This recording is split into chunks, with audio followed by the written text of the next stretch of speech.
A little girl saw a beautiful flower, but instead of plucking it and putting it in her room, she said that it would be a pity to pluck it just because of greed, because she already had a lot of things. She was pulled out of her memories by the voice of her husband, who reminded her that an important guest was coming today, and she had not even prepared, but she had heard that he would arrive only at sunset, so she decided to work in the garden. The man was indignant, because maybe in the kingdoms princesses look after the garden, but in the empire the garden was the work of the gardener, not the wife of the count. It was a small island country surrounded by the sea kingdom of Run.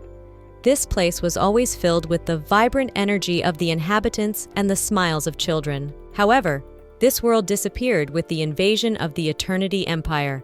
King Ozur of Rune, who hated the smell of blood, was greatly perplexed by this invasion, and can only be considered lucky the last favor of the emperor, which said that if they obediently admit defeat, there will be no more casualties among the inhabitants of the Kingdom of Run. Prince Natil was to join the Imperial Order of Chivalry, and Princess Isabel was to be betrothed to a noble nobleman chosen by the emperor.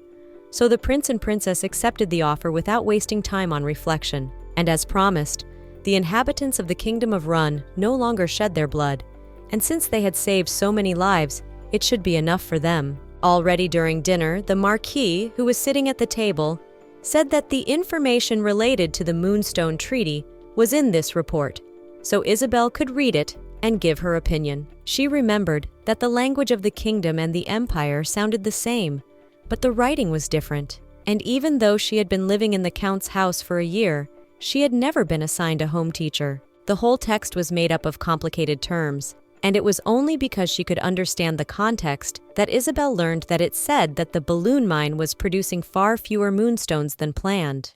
The Marquis said that they couldn't have foreseen this at the time the contract was made, so he wanted to correct the information. But first he had to listen to what the two of them had to say. The girl looked at the points written below and saw that they consisted only of complicated terms, and was confused.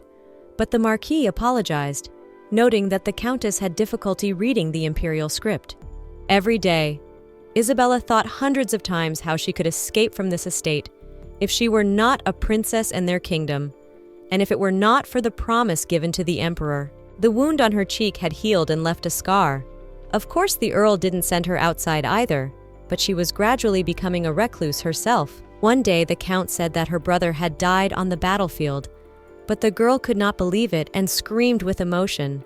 The man did not understand how dare the girl, who could not even read, to scream so loudly. Was she offended that he treated her like that? But the girl only apologized and asked where her brother's body was sent, and the man refused to tell her about it. Did she think she was born a princess? So she may be sad and hurt, but no, she should look at it with gratitude, because she was treated well only because she was a princess. And now even such treatment is an excess of generosity. The girl missed her parents very much and wanted to go back to the time when everything was good. But suddenly she woke up screaming on the bed, and her nanny Rita was beside her and asked if she had had a bad dream. It was Rita, her kind favorite nurse she missed so much. And looking out the window, she saw the view she always watched from the window until they were joined by the Empire. She didn't know what had happened, but she was glad she did. When she woke up, her father was standing over her bed, worried, not understanding what had happened, and she cried when she saw him, followed by her brother. When everyone had gone, the nanny poured her favorite soft soup, and then she asked what kind of dream she had had. She agreed and began her story, which took some time.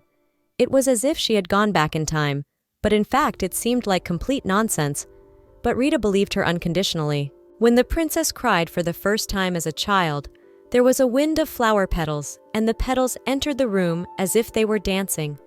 It was a very amazing and truly beautiful sight. Rita reassured the girl, saying that the princess must have been helped by a fairy. She didn't know if it was a dream or the future, but either way it was good that she had come back from that place. Isabella listened through a veil of tears, so she didn't remember much. She did not know thanks to whom she had come back from that terrible place, so she just asked that this future never came and never happened again. But that didn't last long, for after a while the Eternity Empire declared war on them, and dark clouds of chaos descended over the small kingdom that had always been at peace. Even her brother Prince Natil found it hard to look at the serious expression on his father's face. If the prince joined the empire's knight order and the princess married an imperial nobleman, the people of the kingdom would no longer have to shed their blood. The terms were exactly as she remembered them, and soon her brother would join the empire's knightly order, and she would marry an imperial nobleman. But this was not the path to everyone's salvation. She realized that they had to prevent the future from coming, and knowing that there was a chance, she tried absolutely different options, but nothing she suggested unfortunately worked, and time was once again wasted. There was only a month left, but there was one thing she could actually change. However, as she approached her father's office, she didn't understand why the imperial lady was leaving the audience hall, and her gaze read it immediately. The guy was there to see the princess, because he wanted to ease her plight a little. The princess did not know what this man wanted to hear from her, but if she could only change the future, she would definitely do everything for it. The guy asked her to step back for a while to discuss things, and as soon as he clapped his hands, they were transported to a completely different place. The guy's name was Oz. He was a professor at Kavala Academy. Kavala Academy is an educational institution located in the capital of the Eternity Empire, which is famous for students with outstanding abilities, including flying. The man offered to go to the academy with him, but Isabella heard that only gifted students could get there. But in fact, the professor came there because of the huge flow of mana, which is why he found her, because the princess was full of talent. The girl heard that Emperor Eternity himself gives titles to graduates of this academy, and maybe she will be able to change the future. But how if she had to marry and was not even a member of the people of the empire? How could he invite her to join the academy? Oz replied that His Majesty valued talent, and if she had it, she would definitely be recommended for admission, regardless of her status and background. And it seemed to him that she had enough talent. It was all a matter of whether the princess wanted it or not. The girl said that of course she wanted to go to the academy and that it was in her power to change their future. But she asked him why he wanted her to go, to which he replied that there was one person who really wanted to see the princess. As it was time for him to leave, he brought the girl back to the palace. At the same moment, her father came out of the office and apologized for neglecting her during the last days because he was busy with state affairs. 3 months later, the entrance ceremony to Kavala Academy was to be held. Everyone was excited because this year they were entering together with His Majesty, the second prince of the Eternity Empire, Chris. Isabella came up to him and asked if she could sit next to him, to which the boy responded positively, thinking that he had told the aristocrats who had tried to get in touch with him during his enrollment to line up. But she spoke to him before the ceremony began. Looking at her, he could tell that she was an unusual person, and most likely not of the highest nobility, since he didn't recognize her face. But somehow, he was sure that she was hooked up with him because of his family, and if she spoke, she would have to answer. The prince was surprised because it had been about half an hour, and she was still silent and didn't even try to start a conversation. But all the time she was looking attentively at some paper in her hands. Chris thought she was trying to get attention in a different way than the others. The woman standing in the middle of the hall announced that this year the doors of Kavala Academy were open not only to applicants from the Empire, but also to many talented people from all over the continent, and she was ready to introduce 2 people who were honored today, introducing Isabel from the Kingdom of Rune and Christine Eternity, and telling them to go upstairs. He had been called the genius of the Empire. He was also a member of the imperial family and a child with a God-given gift, as well as a host of other accolades. But for none of them did he feel a sense of pride or satisfaction. His brother had always been better than him. He didn't even care that he would become the next emperor, because both talent and origin were natural things given at birth. Because even if he didn't try, he would always have everything, so he didn't doubt that he would continue to do so. But coming up, he received a silver certificate which meant second place. Their glances crossed with the princess, and at last she noticed him, but then she just walked past him. The prince tried to stop her, but awkwardly caught himself and almost fell. In the morning, a letter arrived at the palace from Isabella, who wrote it after the end of the entrance ceremony, because thanks to her hard work, she was enrolled in Kavala Academy as the best student, and she immediately wanted to share this news with him. In her letter, Isabella described her worries, saying that she was afraid of the future, but as Natil had told her, she would be able to cope with it all, and immediately asked him how he was doing, writing that she hoped he had always put his safety first, and she prayed for his well-being. And it was Isabel's child who had become the meaning of his life after the death of his mother. Their mother had died of a serious illness just a few years after the birth of his little sister, and her last request was to look after Isabel.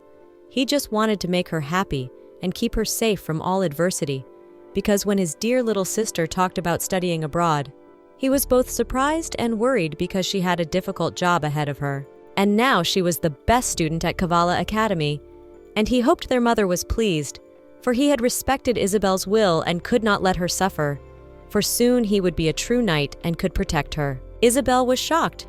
Not only had she become the best in the competition, but she had also received the best education from the most famous professors, learning how to assess the situation correctly and get out of difficult situations. Chris assumed that the Kingdom of Rune had special methods of cultivating talented children, and the prince decided that he should find out about it. His old friend came up to him and asked him how he had not even managed to enter the academy, but was already sitting in the library reading books.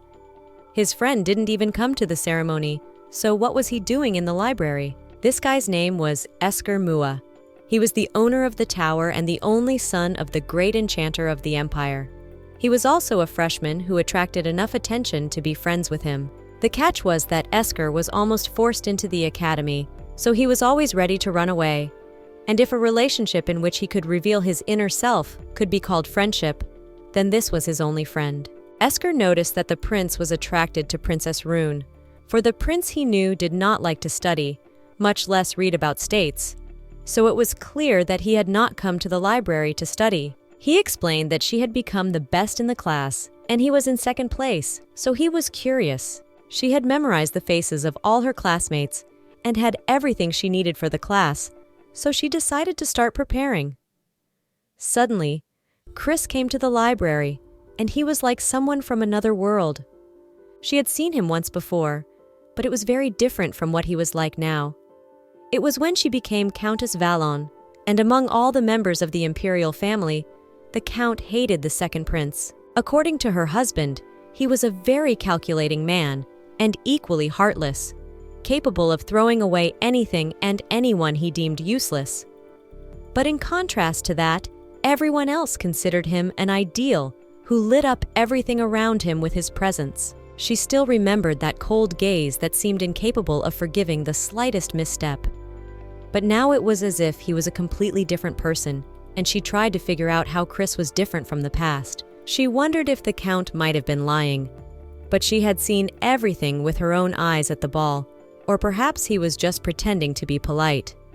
But she came to the conclusion that something would change him in the future, and immediately realized that it was better to focus on her studies, because her goal was to become the best graduate. She was sitting in class in front of her class teacher, Professor Oz, with whom they were discussing their lesson from yesterday and what was the basis of magic. When Isabel found out that Oz was her class teacher, she was surprised but happy to see a familiar face here, because applied magic was not an exact science, and it was a difficult subject for those who didn't have magical abilities like her. But precisely because it was the most difficult, she studied it with even greater diligence, because magic was akin to cooking, the basis of which were ingredients, and the magic formula was also a kind of ingredient. Their conversation was interrupted by Eskir, who entered the class and said that it was great to see her overtake the prince, and it was amazing how she did it all. The professor turned to the boy and reminded him of his presence, which frightened him, but he did not hurry to leave, because he was looking forward to meeting the girl. But as the class was going on, the professor suggested him either to leave or to continue listening to the lecture. Unnoticed by the professor, the guy introduced himself to her, and his appearance seemed to her very unusual, and it was quite difficult to tear her eyes away from the boy who looked like a rabbit. After the lesson, Esker offered the girl to go to lunch together, which was quite surprising for Isabella, because none of the natives of other states did not approach her first. As in the class, all the attention was focused on Chris. She, as the best student, could only be asked for class material, so wherever she went to class, lunch, or the library, she was always alone. As they walked and chatted about all sorts of little things, the princess had the thought that she had found a new friend. Their conversation was interrupted when the prince approached the princess from behind. The results of his research showed that there were no special methods of nurturing talented people in the kingdom, and the more he delved into it, the more he became convinced that Run was a very small and weak country compared to their empire, and finding the reason for Isabel's outstanding intelligence in it would be impossible for him. However, after a few days of being in the same class, he realized that she was much different from the other children of the nobility, and finally knew the answer to his question. Most of the children had been following the path already laid by their family all along, and wanted to have an easy and carefree time at the academy. But Isabel didn't pay attention to status or background. If faced with a difficult task, she didn't leave her class until she was done with it. Some students even whispered that she had won first place by some trickery, but he realized that it could not be so, because she tried harder than anyone else. But this way, she could be all alone, except for the moments when they would ask for help. Everyone was discussing who had chosen what subject as an elective. Chris had chosen the fencing club because he was born and raised in an imperial family, so he already had some skills. He chose it out of a desire to get the highest grade, even if he did nothing in class. There were rumors among the other students that Isabel wanted to take a class in applied magic, a notorious subject that everyone avoided. Chris didn't understand why she had chosen this subject, as there were no wizards in the Kingdom of Runes, and she would have a much harder time than the others due to her lack of skills and information. He had been born the son of the emperor himself, so he had studied swordsmanship since he was 6 years old, and knew he would have done well if he had taken swordsmanship lessons. But he had always been told that to become an outstanding ruler, one should not train one's strengths, but to get rid of one's weaknesses, so he decided to challenge himself to something new. He made an application for an elective, which stated that the chosen subject was applied magic, and even though the academy had so many simple and fun classes he couldn't give up, there was nothing that would scare him. They went to the cafeteria, where Chris recognized that they had become so close because they were taking the same classes, and suggested that since Isabel was the best student, she would choose the hardest subject, applied magic. He added with a glow that he had chosen that elective as well. In response to Esker's surprise, he replied that Professor Oz's enthusiasm and his academic discipline were honored by the imperial family, so it would be a waste of time to go all the way to the academy and not attend the professor's classes, and asked Isabel to address him without all these formalities, because here he was not a prince but only a student of the academy. The girl was practicing to draw a magic circle, and she only had to concentrate, and then she would succeed. Then she cast a spell, and she was able to summon a cute rabbit. The professor said that it was a good result, because the magic of creating something out of nothing is still impossible for her. But the magic of summoning she used was a completely different thing, and congratulated her on her first success in magic. Going home, the guys discussed what motivated them to go to Professor Oz's magic lessons, when suddenly, the girl intervened in the conversation, thanking Esker for cheering her up before she cast the spell.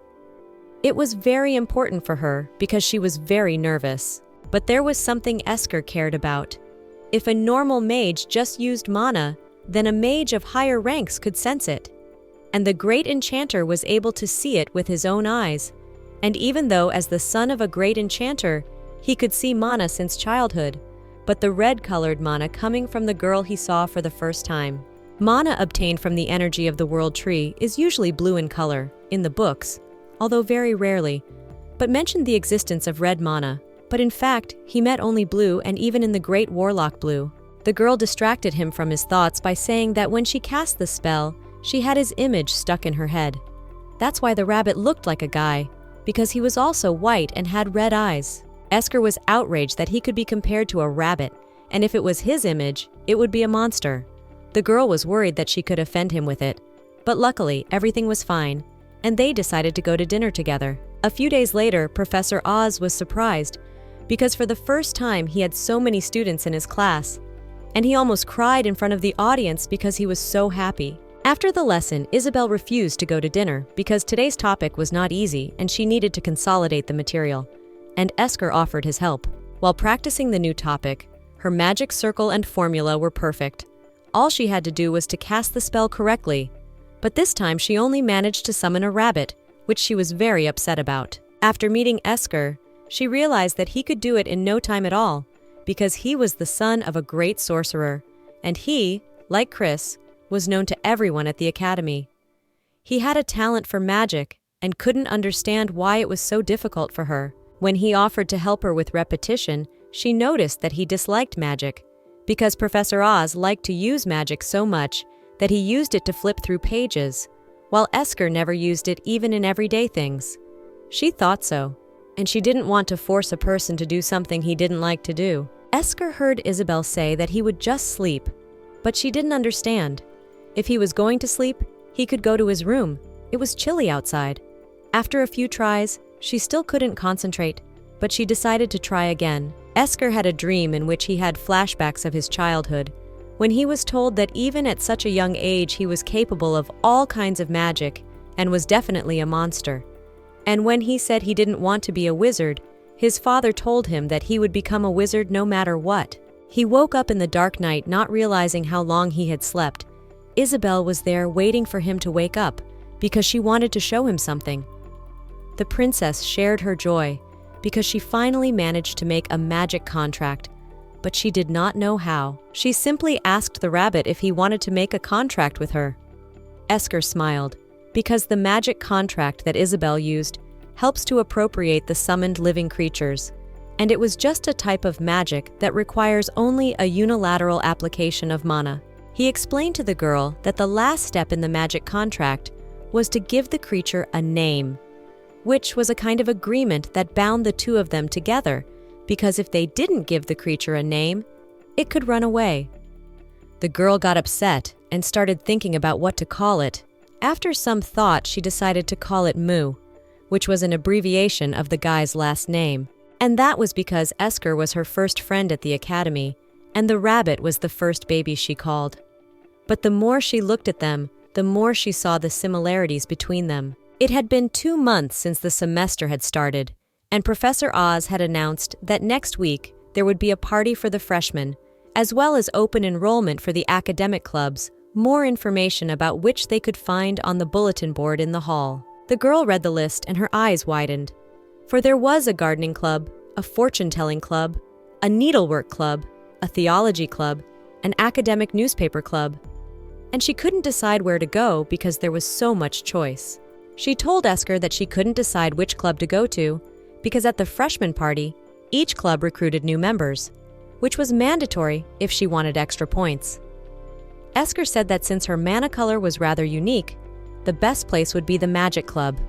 The girl didn't see it on the bulletin board because it was only possible to get into it by recommendation, which he could help with, because the head of the magic club came to the guy before he entered the academy and offered to join them. So he could join it first and then recommend her. The princess replied that since he didn't want to do magic, he shouldn't have done it. So she thanked him for the offer and said that she would think of something else to choose. Esker was surprised because there were always people around him who did what they wanted just to achieve their own goals. And usually all wizards are like that. But among them were those who were willing to sacrifice even their humanity to satisfy their thirst for research. He didn't understand why Isabel refused every time she was offered help. Kavala Academy gave extra points for club activities, so joining and participating in a club was practically a requirement, and Chris wondered which club Isabel would join. He wondered, noting that Isabella had a habit of biting her lip when she was concentrating on something, and the fact that she often read books by the fountain in the garden made it likely that it would be a book club. But the girl was also fond of needlework. A few days ago, her skirt had torn a little, and the very next day, a little rabbit had been embroidered on the spot because she liked to do needlework. Chris realized only later that she was a poor foreign student who didn't have a second copy of her uniform and assumed that it was because of the scholarship that she was obsessed with studying. A few days later, there was a welcome party for first-year students where many had parents visiting. Isabel decided to go to the library. for at least it was quiet and peaceful, deciding to write to her brother. She was approached by a girl who asked her not to move for just 1 minute because she had a skit to finish. Isabel had no problem agreeing, and then they met, and she learned that the girl's name was Joy. When Joy found out that she was the princess of the Kingdom of Rune who had gotten the highest score, she told her that she had been writing a skit about the princess, and as soon as their eyes met, she felt as if they already knew each other. She asked if the princess had decided which club to join. Isabel answered that she was thinking about the club of needlework or book club, because she didn't know if she could get into the magic club, and the girl suggested that she join the theater club, because the theater club doesn't mean only pure play. They also prepare scenery, costumes, props, and write scripts. It was entertaining and fun because there was an opportunity to engage in various duties. And the main advantage of the theater club was that it was quite easy to get extra points because you could get them no matter what kind of work you did. So Isabel decided to join the theater club. Chris said he had joined the needlework club because he had a sudden interest in something he hadn't done before. It was closely intertwined with his daily life, whether it was embroidery or making clothes. He supposed he could use it as an emperor, which Esker laughed at. Isabel wondered why Esker was alone on this day, for in general, Kavala Academy was heavily guarded, and no outsiders were allowed in, as it was a dormitory and the doors of the academy were rarely opened. But on days like this, families of students could come without special invitation, and she thought that Esker's family would be here as well. He explained that they hadn't come because his father hated him and his mother was dead, and she felt bad for asking. But it would have been better for both of them to know beforehand because they were friends. After that, he offered her to go for a walk, but she refused because she was going to have a lecture soon, so she had to come to the classroom. Although there was no class today, one of the academy's graduates came to give a class today, which was indicated on the bulletin board. There were also the names of the students who were required to come. It was like an extra class. Esker wondered what kind of extra class the best freshman could have, and then Isabel offered him to go with her. At first, he thought of refusing, but then he remembered how they laughed at Chris and decided to agree. Entering the classroom, she noticed that there was a rather oppressive and depressed atmosphere. Besides, among the students present, there were no natives of famous families. And the man who was to give them a lecture was Count Valion, which frightened the girl. He said that the reason why he was here today was that he knew how difficult the path of learning was, and today, as a senior, he wanted to help a little. The girl was still in shock. She had expected that since they were in the same empire, they would meet at least once, but she didn't think it would happen so soon and in such an environment. First, the Count wanted to test their knowledge, so he approached one of the students and gave her a paper, asking her to read what was written there. Stammering and nervous, the girl began to read, after which he snatched the document from her hands, saying that in the past to enter the academy, it was necessary to pass a very difficult exam. The reputation of the institution was high, because anyone could not get in, but now they were accepting ignoramuses, and he could not believe that there were students who could not read properly. Esker had planned to just take a nap, but given the man's tone, he was about to do something. But he was beaten to it by Isabel, who raised her hand in a show of willingness to read and do his task. In her melodious voice, she read that in the year 167 of the imperial calendar, the fourth emperor Lucas Dean Eternity discovered a large amount of moonstone locked in a mine that was located on the southern island of the empire. Currently, moonstone was a representative of the empire's exports, but since the year 169 in the imperial calendar, the mine had become the property of Count Valon's family. The Count was surprised, as he thought it was a person from an aristocratic family who had come here by mistake, but apparently she was just one of the rabble that had been gathered here. When he approached the girl, he saw that there was a look of surprise on her face, as if she had seen an incomprehensible expression. The girl said that the document said that since 169, this mine became the property of Count Valon's family, but this fact was not officially recognized by the emperor's family until 6 years later in 175. The Count was quite astonished because it took 6 years for the imperial family to recognize this fact and did not understand how an ordinary student could know about it because even among the nobility, you can rarely meet people who know about it. That's why he was interested in her, asking her what her name was. He was surprised that this know-it-all was a princess of the Kingdom of Run, because the Kingdom of Run was a small island state with an area even smaller than its possessions, and now that it had lost in an unequal war, it was subjugated by the empire. So when the negotiations stopped and the marriage with the princess of the kingdom was cancelled, he was glad and didn't even think that he could meet her at Kavala Academy. But in his opinion, she was still from the village kingdom, and even though this girl had spent a lot of time reading books, if you dug a little deeper, you could reveal her village nature. In that case, I decided to check it out by asking her if she knew what the representative exports of the empire were known for, except for moonstones at that time. The girl replied that magic mushrooms that could only be harvested in the eastern part of the empire, as well as gems from the Siberian islands and silk woven by blue butterflies. The Count's gloating was not limited, because she missed one detail. In addition to all of the above, there were also Veronica tea leaves, which are grown on his lands and were popular among the aristocrats, because they were perfect for making skincare products. Isabella said that as far as she knew, Veronica leaves were banned 2 years after they were allowed to be exported because of the side effect of causing excessive sleepiness. Esker only laughed at him for making a fool of himself. The Count could not calm down, asking the girl question after question. He asked about the first codex of the empire and where it was kept, to which the girl replied that it was kept in the labyrinth of sound belonging to the imperial family of eternity and was called the Codex of Dembus. He was angry and annoyed, and the girl asked if the Count wanted to know how a princess from such a small kingdom could know so much. She replied that Kavala Academy offered different learning opportunities regardless of the student's status and background, and she had learned a lot here too, but she noticed that the situation seemed to be very different during the Count's training. After the class was over, a girl came up to Isabella and thanked her for what she had done. She was a commoner, so she didn't have a last name. She had worked hard to get into this academy, but in situations like this, she didn't know how to behave, so she thanked the princess for her help. When she got back to her room, she was handed a letter addressed to her, also saying that she always came back very late, which could get her into trouble one day.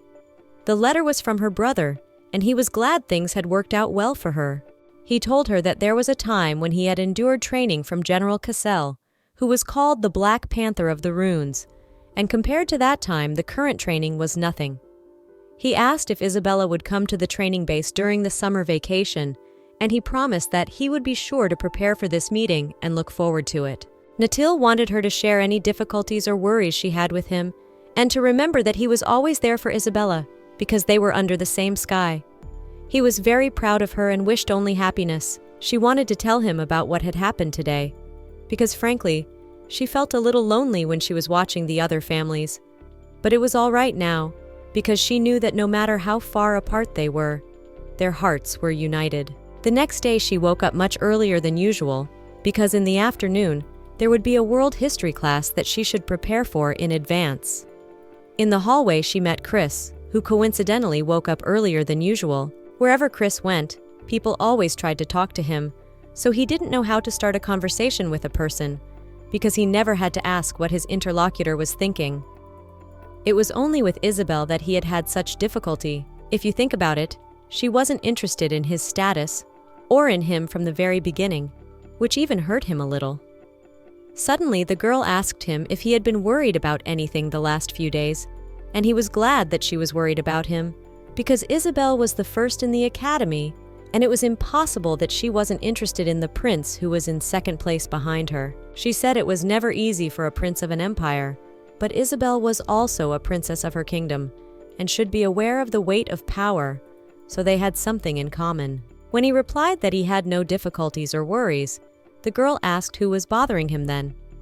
Chris didn't understand what she meant and was about to answer when suddenly other students entered the room and distracted them from the conversation, and he answered that there was no one who was bothering him. He wondered how soon he and Isabel would have time for a normal conversation again, and why she was asking him such questions.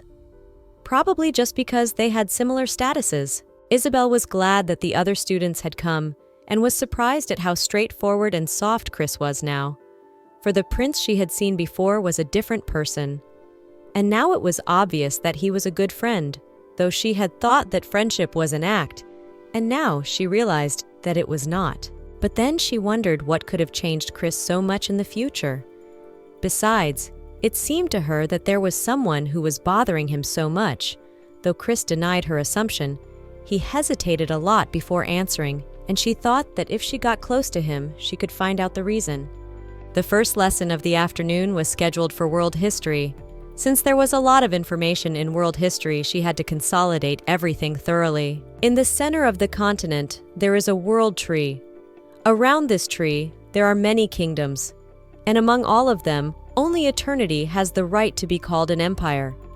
To keep this great right, their empire makes great efforts to prosper the country. An example of this is the war that began 3 years ago and continues to this day, called the War of Immortality, which means immortality or eternity in the ancient language of eternity.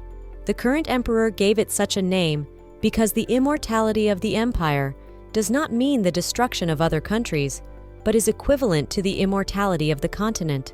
And through this war, the empire has annexed other kingdoms. These 3 kingdoms are the Republic of Anna, the Union Kingdom of Stal, and the Kingdom of Rune. Instead of complete subjugation, these kingdoms received the right to education in the empire, technology, and a host of other privileges. Isabel felt the piercing stares of the students, who on normal days were not interested in her. They looked at her not as a classmate, but as a princess of a vassal kingdom. The conversation was interrupted by Chris, who reminded the teacher that they had a foreign student in the class. After the next lesson with Professor Oz, he gave them a homework assignment to make one of the magic reagents by next week. It doesn't even require mana to make it, as long as the recipe and ingredients are correct and in the right proportions. They can find the recipe in a textbook or library, and the ingredients can be found in a lab or in a parish magic garden. The resulting product would affect their final grade, and there was still a whole week to go, so he thought they had plenty of time. After class, the girl chatted with Esker, who couldn't take his eyes off her because of the unique and mesmerizing color of her mana. He could call her a big coma of immense curiosity, because just learning about her was as interesting as solving a riddle. After all, she'd even managed to get the attention of a narcissistic guy like Chris. All of the mages around her have blue mana, and only Isabella has it differently. Despite her complete lack of experience and knowledge of magic, she is eager to learn it, and just as eager to make perfect grades. When she asked him which reagent to choose, he said that it was a difficult question, because there were so many types of magic reagents, and so many types of magic. Then he asked her if she had any difficulties and worries lately, to which the girl was surprised, because it was the same question she had asked Chris yesterday. The girl was worried about him. He had never had much interest in the lessons, and recently he had not been seen in the classes at all. At this rate, he could fail the exam, which threatened him with expulsion, but the guy did not care that he could be expelled. As a child, the wizards were afraid of him because of his outstanding talent, and his father was angry with him instead of worrying about him as his own child. All these reactions he found interesting, even funny. He still remembered his mother's concern, however. He went into the academy where Oz was looking for him. There were 2 reasons for that. First, he just wanted to talk, and the second was something to do with his father. Either way, he would only bore him, so the guy turned around and said that he was busy, but he was stopped by a phrase saying that it had to do with Isabel, which immediately interested him. They moved to another place to talk. Oz said that it felt like only yesterday they were preparing for the academy entrance exams, but in fact, a lot of time had passed. He stopped pacing around and decided to go straight to the point, saying that the huge wave of mana that Esker felt then and descended from Isabella. Before the academy's entrance ceremony, Mr. Esker unexpectedly visited the professor because he felt a strong wave of mana from the Rune realm. He couldn't exactly recognize the identity of the owner, but it was obvious that the source was in the royal castle, so he asked him to personally go there and check it out. Esker himself was very busy preparing for exams and could not go there, But the professor could not believe in what he heard, because in that place could not exist any wizards, as mana was the source of all energy. It was a feeding energy that came down from the tree in the center of the empire. And as everyone believes, the image of this action does not cross the sea. Therefore, mana cannot exist on an island state, and wizards there to take nowhere. The kingdom of runes was too far from the tree. Besides, it was completely surrounded by the sea, and the waves of mana coming from there sounded like an absurdity. Once upon a time, the great enchanter had entrusted the custody and care of Esker to the professor, as it was right after his mother's death, and there was no one to take care of him. And from that day on, the young master's heart, which had always been in winter, seemed to thaw a little. This thought crossed the professor's mind when he looked at him again and saw the fire in his eyes. They returned to the conversation discussing that despite the fact that Miss Isabel had such a huge amount of mana, it did not affect her, because magic mana is a phenomenon that represents a trace on the human body, and when resonating with the tree, the most common effect is to cover the nails in blue color. That's why most wizards have nails of such an unusual shade, but Isabel didn't have blue nails or any other elements. But Esker immediately informed the professor that the girl's mana color was red. Professor Oz was very surprised because he didn't know that this phenomenon had not disappeared yet, and asked if the boy had told his father about it, to which he received a negative answer. The professor was glad that the Lord had such a good friend as Princess Rune, and he could only hope that his heart would not be filled with cold again. After all, it had been winter for so long that it was time to replace it with spring. Isabella was sitting in the library with Joy, where she was leafing through a collection of magic reagents for beginners. Since this was her independent work, and she needs to make a magic reagent before the beginning of next week. Lately, the girl had been coming to the library almost every day to study to keep her grades high, and because of that, she sometimes ran into Joy, who came there to write a script. The princess looked very tired, for sometimes she forgot even to eat. A guy named Cain Valentino, who was also from the theater club, came up to them. He was also Joy's childhood friend and the best ranked in the class. As far as the girl remembered, it was the family of a powerful minister of the empire, and it appeared that Cain was his son. Joy said she had to leave to interview another candidate and asked Cain to stay with Isabel for a while. The princess wanted to get acquainted with him, but the guy replied that he knew everything about her, as Joy had told him about her many times. According to Joy, the girl was the first person she wanted to drag into the club. In Isabel's eyes, Cain looked cold and harsh, but she thought he was a good man. Cain saw the books on her desk and assumed that she was studying Professor Oz's subject, since she and Joy had taken his class together in their freshman year. The princess was surprised because the class was not popular, but as it turned out, Joy was unrequitedly in love with Professor Oz. Isabel asked him if he could advise her on which reagent they had chosen for this assignment, because there were so many of them, and she was still struggling with the choice. Cain said that he had made a transformation reagent that could change appearance for half a day, and Joy had created a pheromone reagent that made the opposite sex fall in love with the wearer, and called it a love omen. Isabel knew that the transformation reagent was considered very difficult to make and was a high-end product, and it was surprising that the guy managed to extend the duration of the effect, not for a couple of hours, but for half a day. Cain offered to share with the girl the tips for making reagents that were not in the book. She refused, saying that it would be better if she did it herself from this point on, because it seemed to her that if she relied too much on others, her personal progress would fade. Cain smiled, saying that now he understood why Joy liked her so much, and welcomed her to the Theater Arts Club. After that meeting, Isabella sat with Esker, telling him that she had benefited from joining the theater club by getting help with tips on how to make magic reagents. Esker wanted to see the piece of paper Cain had given her. She said there were no tips on it, and it was just Isabella's personal notes that she didn't want to show. The princess noticed that Esker was very stubborn and said he would rather join the theater club than do that stupid reagent assignment. She realized that he didn't pay the slightest attention to anything he wasn't interested in, but he was still a very kind and caring friend. She would like to continue attending the academy with Esker. However, if he continued to behave like that, he could be expelled. and even if she asked him to join the theater club, he wouldn't do it. Chris, who had heard that Isabel had joined the theater club, was upset because he had joined the needlework club and had recently cut himself. When asked why he had come, he was embarrassed because he couldn't answer that he had come. He heard Isabel's voice and said he was going to do his homework. Isabel was very excited when she realized that all three of them would be doing homework and decided to motivate them by saying that she would owe one wish to whoever got the highest score on the assignment. Chris agreed and said that he was thinking that he needed to practice in other areas besides fencing and was already determined to get the highest score, while Esker smiled and agreed. Kane came up to Joy sitting in the library and asked her how her interview had gone yesterday, to which the girl sadly replied that it was just another person who had decided to join just because of a guy.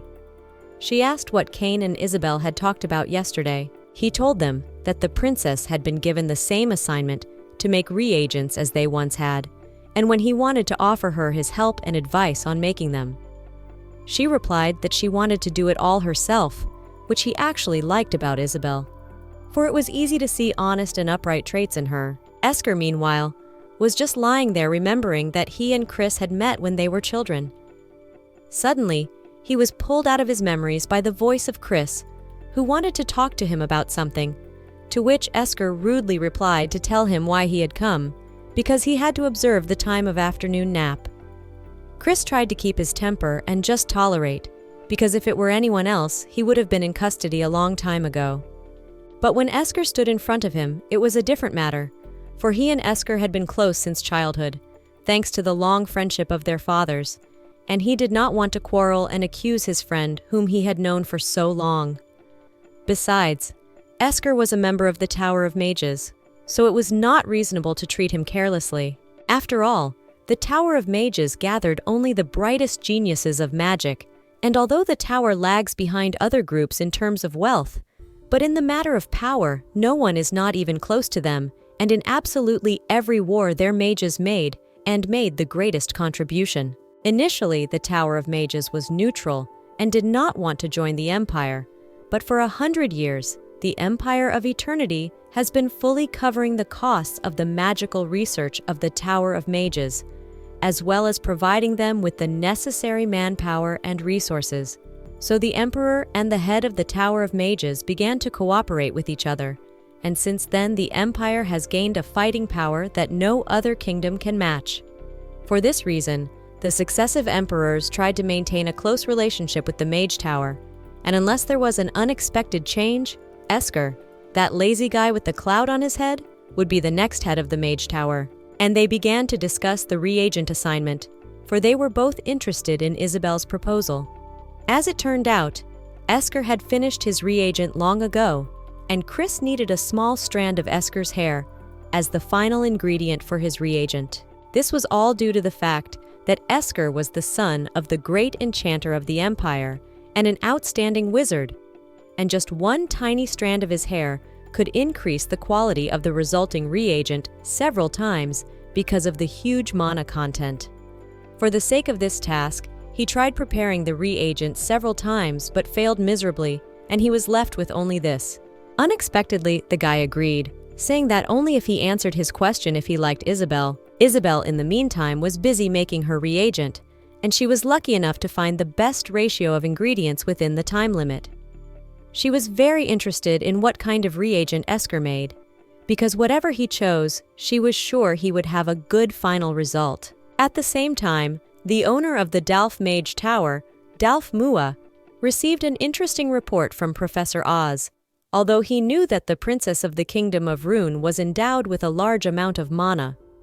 But despite the fact that spirits were practically extinct in their time, this girl possessed red mana as Esker had informed him.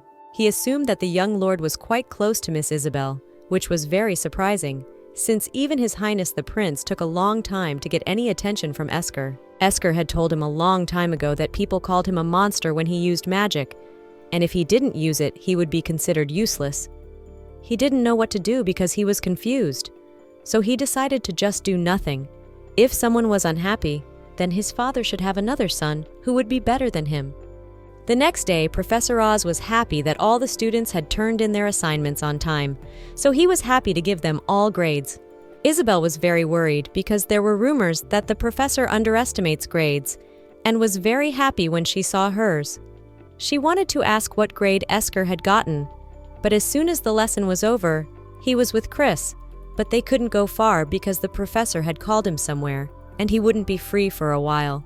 The girl was called out in the hallway by Joy, who asked to borrow Isabel's reagent that she had made. Chris was upset that his grade was lower than Esker's, even though all the ingredients and the manufacturing process were perfect. He didn't understand why Esker had gotten it, and he didn't know what he was missing, because maybe the reagent hadn't worked right. But when he drank it, he saw that it worked, and Chris got Esker's appearance and voice.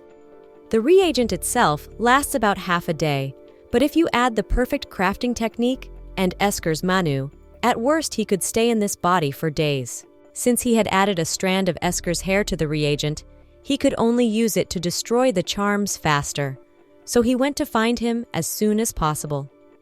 And since it was late afternoon, he could find him napping in the backyard, but to his surprise, the guy wasn't there.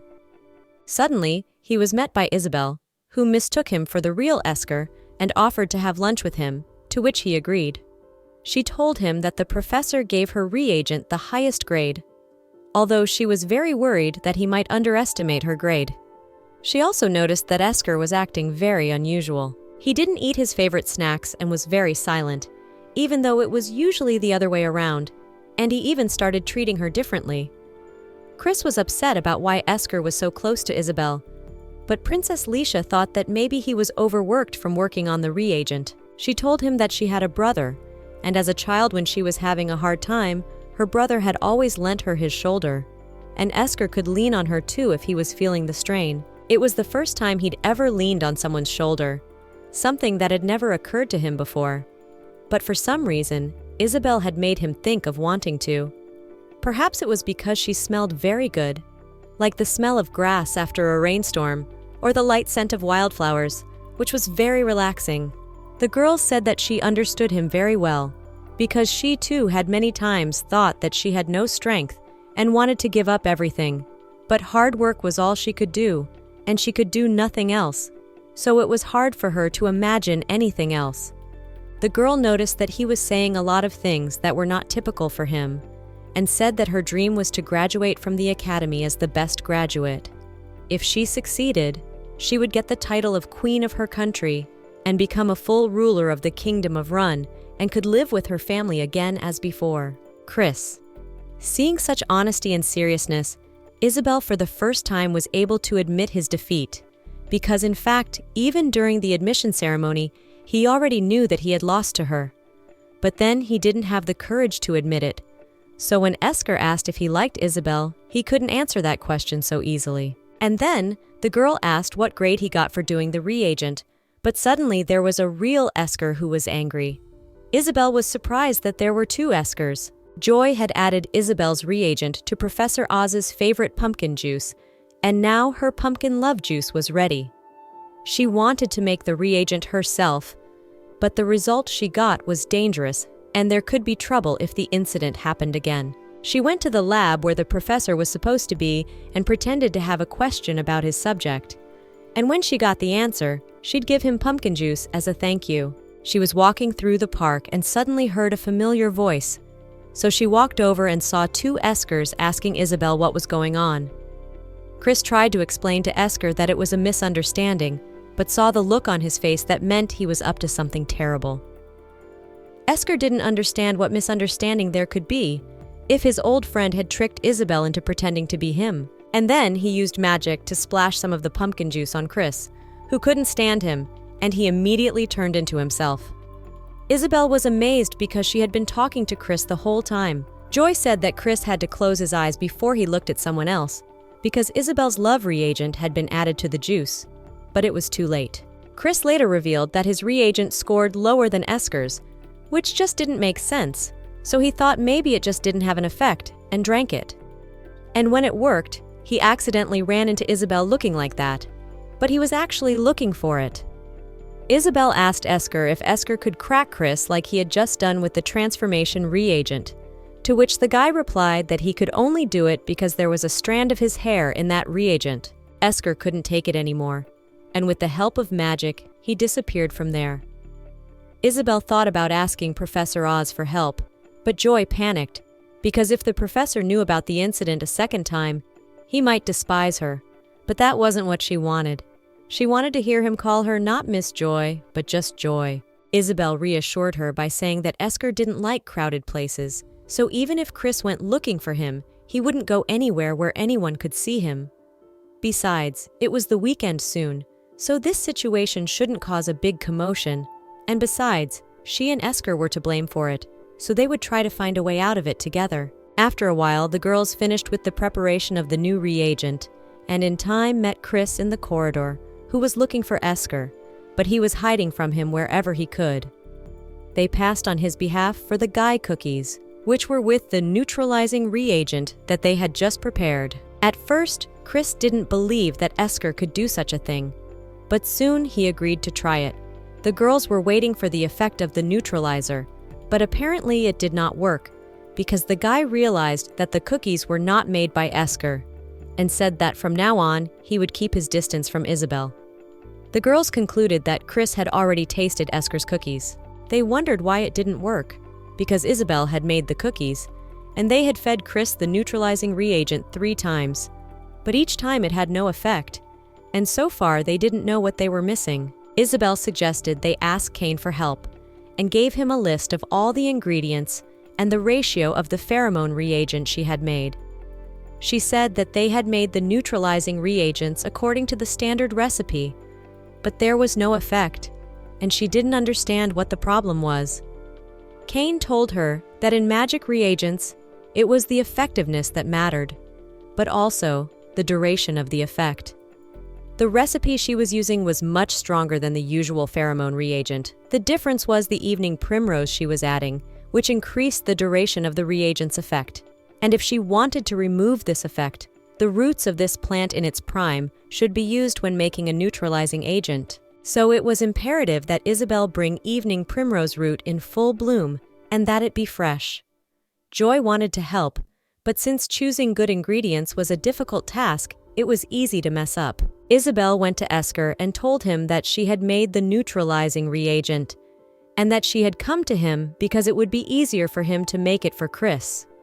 It won't be easy, but it's the best way if they want to get him back to his old self as soon as possible. The guy agreed because he didn't want to hide because of him. It was his fault.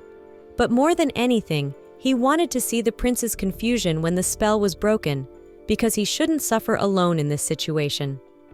Esker wasn't going to sit around and wait for him, so he decided to find Chris as soon as possible. Isabel could not go with him because he promised to avoid her, but Esker said that he would find him easily and feed him the reagent, and then offered her to have dinner with him, to which she gladly agreed. After a while, Esker easily found Chris, who was indignant and worried because Esker had suddenly disappeared somewhere. He brought him to a deserted place, which Chris was very happy about, but if he wanted to be alone, he should have been honest about it right away. In response to this, Esker gave him a jar of reagent, saying that it was a gift that he needed to drink. Chris realized that it wasn't like regular reagent, but he would drink it anyway. After all, he had a good feeling because Esker cared about him, and despite everything, really appreciated him. Esker met with Isabel in the evening and told her that as soon as Chris drank the reagent, it had worked, and he felt as if a weight had been lifted off his shoulders. Isabella decided to tell him that she dreamed of becoming the best graduate of the academy, after which she could receive a title from His Majesty the Emperor, and was going to ask for the Kingdom of Run as her territory. If not, she would like to live with her family in the territory she would be given. That was what she wanted to tell Esker first. The boy said that her words were unexpected, and though he didn't have anything like the dream, but if he had it later, Isabel would be the first to know about it, which he promised her. A little later, Isabel thanked Cain for his help, who was glad that everything had been resolved safely, and asked her to be good to Joy.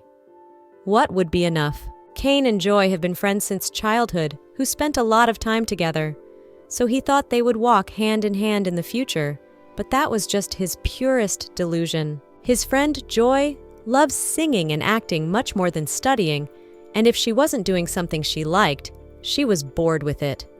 That's why, when he heard about her enrollment in the academy where she is so important to her studies, he was surprised and happy at the same time because he thought that their story will continue in the future. However, to his regret, the girl decided to start a whole new chapter of her life. One day, she remembered the applied magic class that they would be attending together this year, with that picky professor who gave huge homework assignments.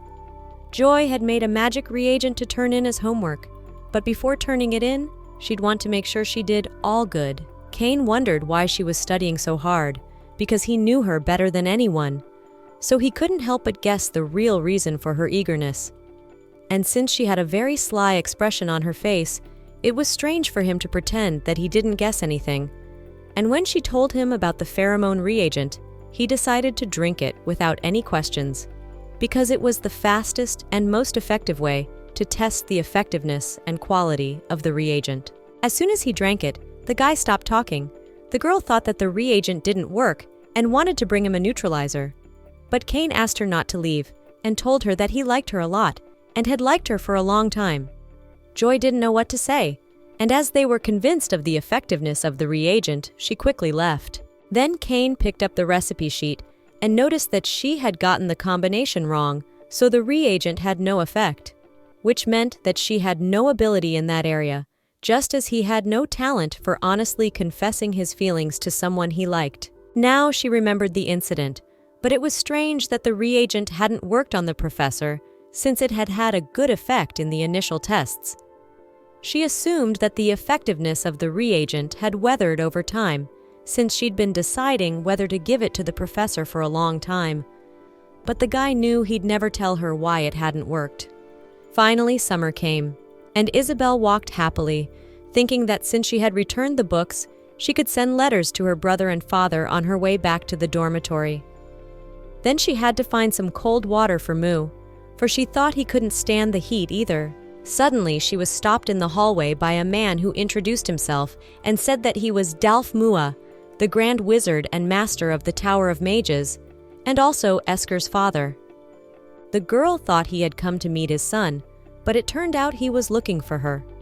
He could feel a large amount of mana coming from her, and he knew that it must have been felt even from the tower, and Esker had probably lied about not being able to feel it. Isabel. He said that the academy was only open at certain times, so he had no other way to meet her. And he told her that mana had light. Usually it was blue, but her mana was unique because it had a very bright red color, and he also had an idea that spirits loved it. The girl wondered if it was possible that the fairy she had seen as a child was a spirit. But in that case, why did they love her, and whether her red mana had anything to do with it? She had not seen any more spirit-like creatures since her childhood, and she had too many questions.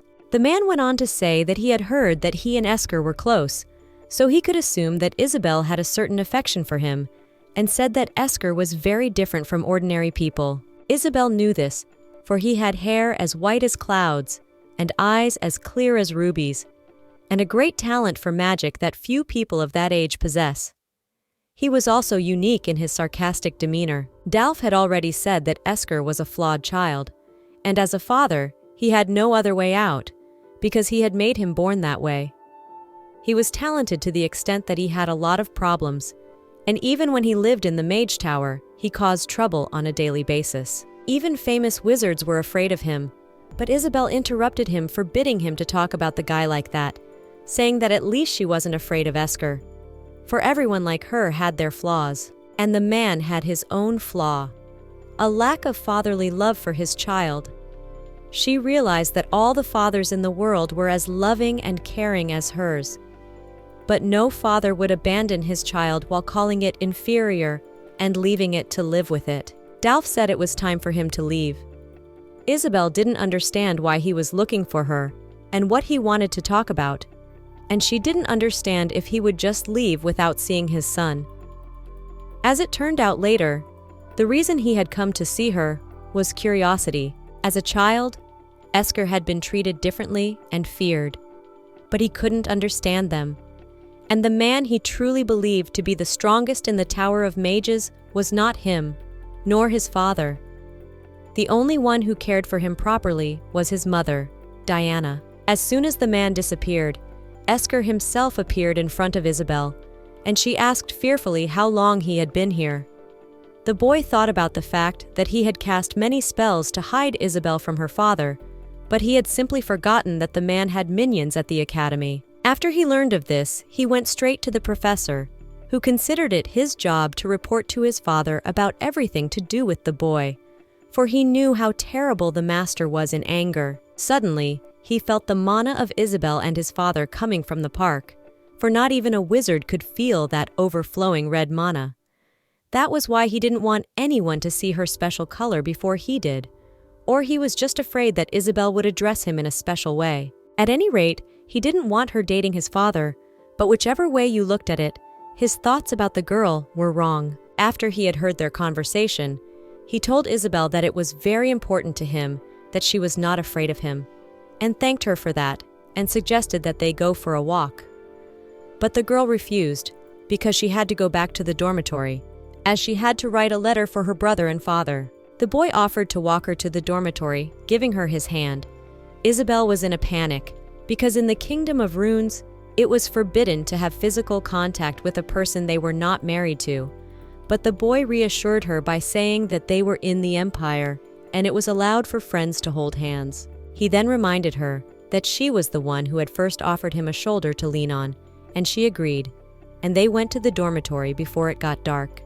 She told him that his father had informed him that she had red mana and that the spirits loved her. He pointed her to the world tree, which they said had been planted by a goddess long ago, and all the mana in their world came from it. That was why it was usually blue to match the color of the tree. Isabel had read in a children's book that once upon a time, humans and spirits had existed. He told her that long ago there had been not only spirits, but mermaids and werewolves as well as many others, and in those days they had all lived together. But now, only humans and mages could be found. However, it was said that at that time, there were elementalists. They were people who controlled the spirits, but when the spirits disappeared, the elementalists disappeared with them. And it was said that they were the ones who in ancient times had the same red mana that the girl had. He told her that she, as well as the pet she had summoned, possessed red mana. But including his father, the Grand Wizard, no one had ever seen not only the spirits, but also the elementalists. According to him, a familiar is literally a summoned beast, and according to the magic contract, it does not change its appearance. A normal rabbit would have neither wings nor mana, but Mu had both, he was unsure, assuming Mu had a deep connection to spirits. He began to tell her that for about 100 years, the world tree had been gradually seeing, and because of that, the wizards were searching for a source of red mana because they needed a replacement. That was why it was dangerous to tell anyone about their red mana, especially wizards to beware of. The next day, Joy told her that summer night was coming up, a ball that was held every summer just for students. But she was surprised that Isabel was so sluggish, because she had expected a completely different reaction.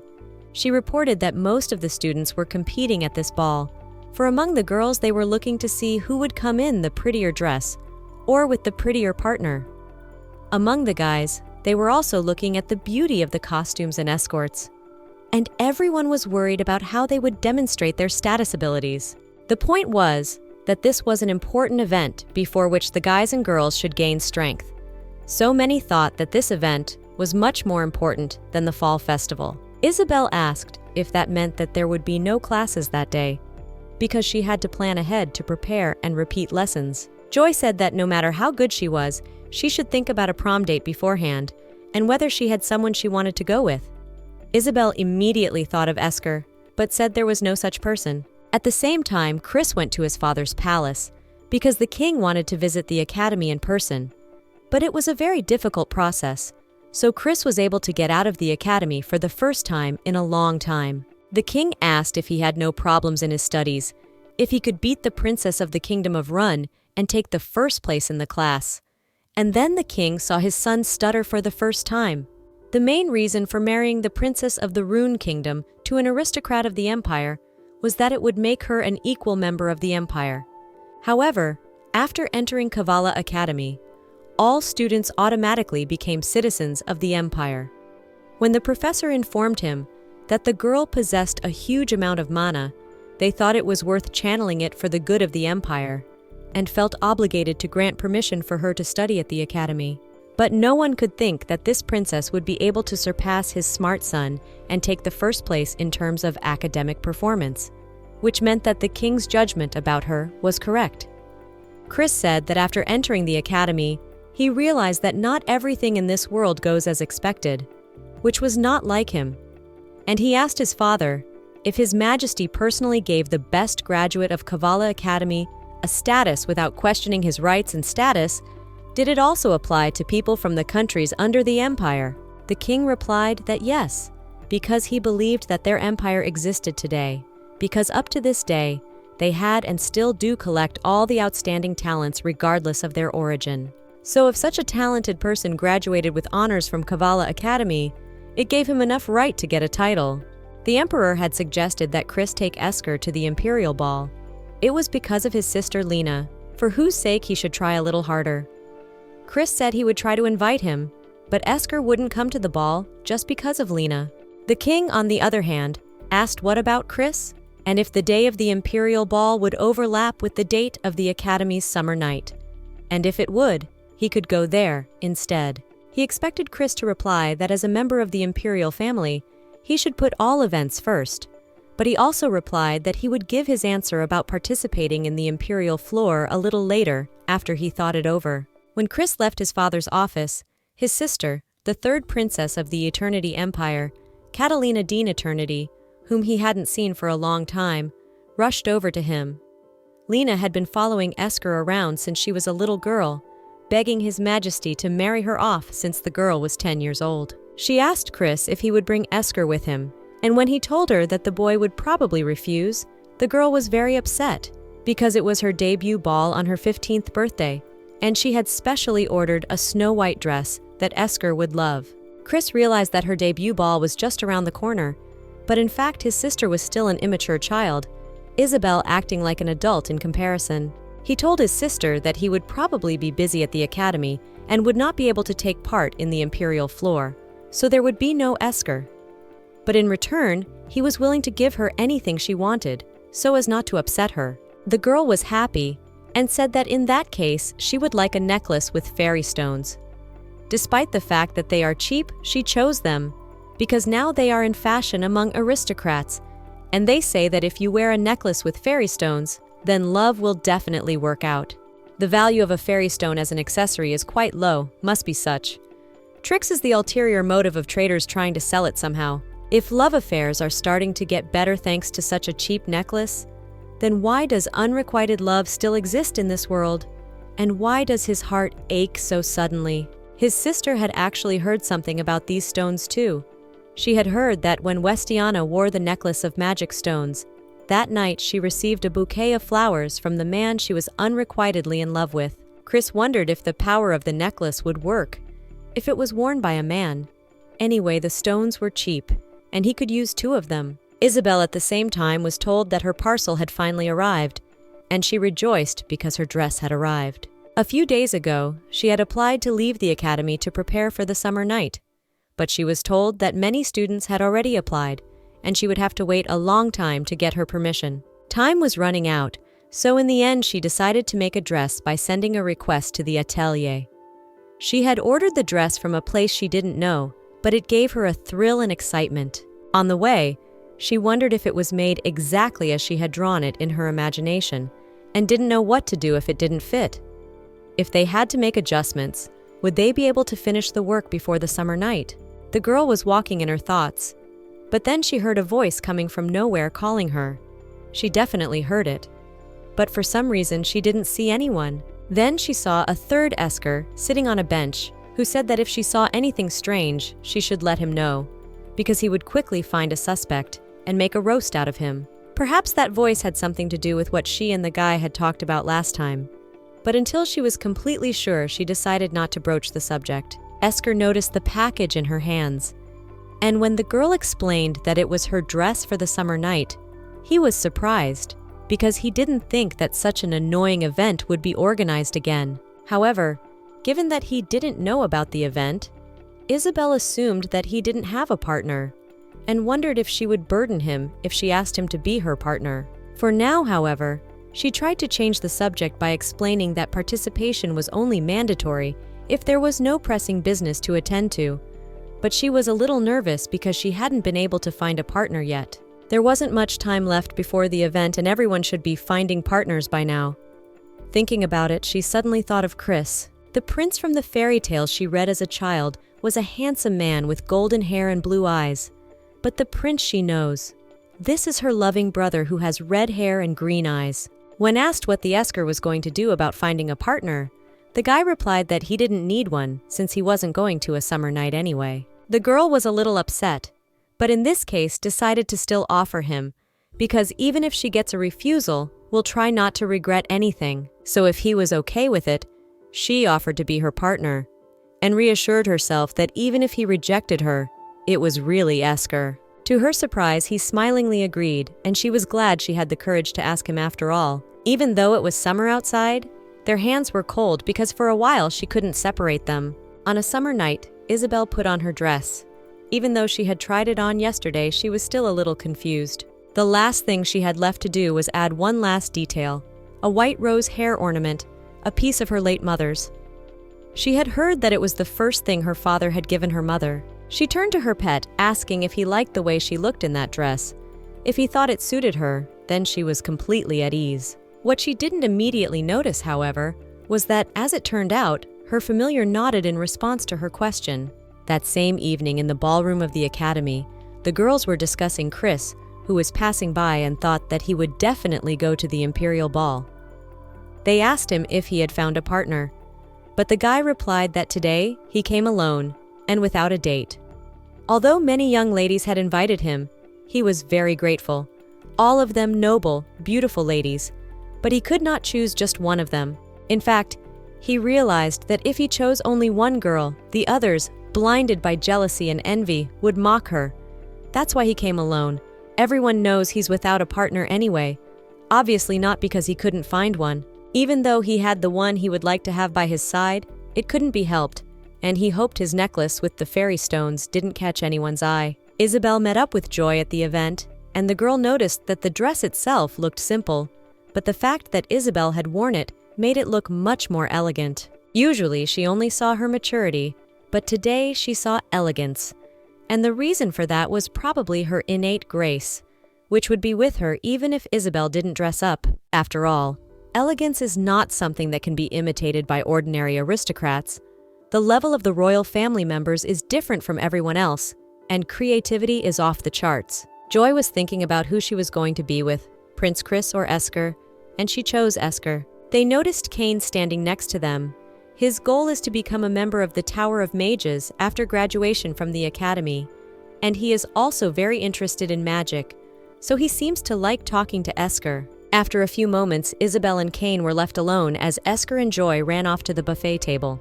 Isabel was interested in Joy's words that the boy wanted to become a member of the Tower of Mages, but to do so would require giving up his status as an aristocrat. Guy answered affirmatively, saying that when he entered the tower, he would be one of its mages, not the eldest son of a marquis. But that's exactly what he wants. As a member of the royal family, Isabel must have been well aware that the more privileged you are in society, the more predetermined life path you will have to take. His family is quite conservative, so the degree of inaccessibility of the designated path was very high. He has to take the path that she defined for him: education, work, and even marriage. So even from childhood, he had a certain dislike. In addition, in his family, magic is not treated as a science, so its study from the beginning was impossible. But once Joy wrote a story about a wizard that goes in search of freedom and gave him to read. Doing the impossible is possible. These words from the story shocked him. For him, someone who was confined to his family, it came as a huge shock. For those who want to follow the path of mages to the tower is a dream job. Besides, it is the only way to get out of the aristocratic society. Because of this, despite his parents' opposition, he entered the Faculty of Magic, and that's why he tries so hard to be an excellent student, to which Isabel was very surprised. In turn asked why and forgot, so tried so hard she answered that she wanted to get a title from His Majesty after graduating from the academy with honors, which was the exact opposite of the guy's dream, because the title assigned to the best graduates is the title of a citizen of the empire, and from the moment of its acceptance, the girl will no longer be part of the kingdom of Run and will become a full-fledged resident of the empire. Though he shouldn't have said it, he noticed that the empire was an enemy of her kingdom, and this path could be an agonizing one for her. Isabel would be lying if she said she never hated the empire. If it wasn't for the empire, her home kingdom wouldn't have fallen to the level of a dependent kingdom. There would not have been a marriage by Count Valen, and her brother would never have died in war. But even if it's a painful path, she won't avoid it because she wants to do her best, so she won't regret it. At the same time, Joy and Esker fought over the right to take the salmon steak, but the boy replied that it wasn't for him, because Isabel loved it because she had been staring at it for a long time. Joy didn't know Esker as well as Isabel, but she knows exactly how much the guy hates crowded places like this. Because of that, Isabel said that seeing Esker was quite difficult, and added that Professor Oz always eats fruit first, and also doesn't like sweets, and also never eats seafood, and always eats meat only fully cooked. So asking a little more quietly, she asked how long Esker had liked Isabel. Esker finally came to Isabel, because Joy had already come and he had not returned, so she had been waiting for him all this time. The guy explained that he was on his way to her and accidentally broke a plate. He remembered their conversation with Joy. And now, at the girl's worry about whether he had hurt his hands, he said that everything had been cleaned up and that no one had been hurt. And though her untrusting look disgusted him a little, she had a right to think as she pleased. In answer to his invitation to the dance, she replied that she was still a little unskilled in imperial dancing, but there was nothing wrong with that, for the lad might have been lucky as he looked very experienced. But that wasn't the point. It was just that sometimes when he was a kid, he participated in imperial bars with Chris, so he doesn't really like balls. Isabel, on the other hand, was worried, because in that case they didn't have to overstep their bounds, and they might not be able to dance. Esker took her hand and told her that he liked having her as his partner tonight, and led her in the dance. He suggested that they start their waltz lesson, explaining that the first step was to relax her upper body and keep it in a comfortable position. Isabel was doing it for the first time, so she couldn't stop being nervous. First, she had to put her left hand on his shoulder and try not to look at the floor, and then just follow wherever he led her. Esker noticed her hair jewelry and said that it smelled like roses, and leaned over to her, inhaling the scent. It was then that the girl noticed that his eyelashes were white, and his eyes appeared more red because of their off-white color. She was always looking into his eyes, but for some reason today, they looked different. She was not used to all this, because she was probably still nervous without realizing it. Esker thought that if he liked Isabel, the first person to know about it should be Isabel, not Joy. So he suggested that she dance a few more laps and calm his nerves. To the girl's surprise, he replied that it was fun, and he wanted to dance with her more. Outside, there were the sounds of waltz brought by the grass, and a breeze filled with the scent of summer. Deep red eyes under the dazzling red chandelier, and that cozy warmth that traveled throughout her body, just as Esker had said for Isabel this moment, was very pleasant. Even if the day came when she graduated from the academy, she would never forget tonight. The next morning, Professor Oz was laughing at them, noting that they had had a lot of fun. Looking at the students, he thought, did Miss Isabel study all night doing all the assignments she couldn't do? And Prince Chris was not shining at all today, and they were the only ones who listened to the lessons the hardest. He went on to say that they still had a lot of work to do, but for now he asked for their attention, because there was an important announcement to be made. Tomorrow afternoon, they will have an excursion to 5 places in total, which will be a good experience for everyone. Their first stop is the slopes of the Western Hills. As we know from the map, there is Stella Arnoth on these hills. Chris, on the other hand, was not listening to the teacher at all. He was looking at Isabel. He remembered that during the summer night, he was surrounded by people and could not do anything about it. He was just locked in, and yet he witnessed 2 people who looked so happy. And he was lonely, because it seemed like the guys had forgotten about him, but it was more complicated than that. He felt something so deep and barely discernible that it was impossible to describe in words. Perhaps because Esker had done something Chris hadn't. Listening to the professor's words, he heard that the last place they would visit was the World Tree, which was known as the symbol of the Empire and the source of magic. The secret garden of the tree is a closely guarded place usually.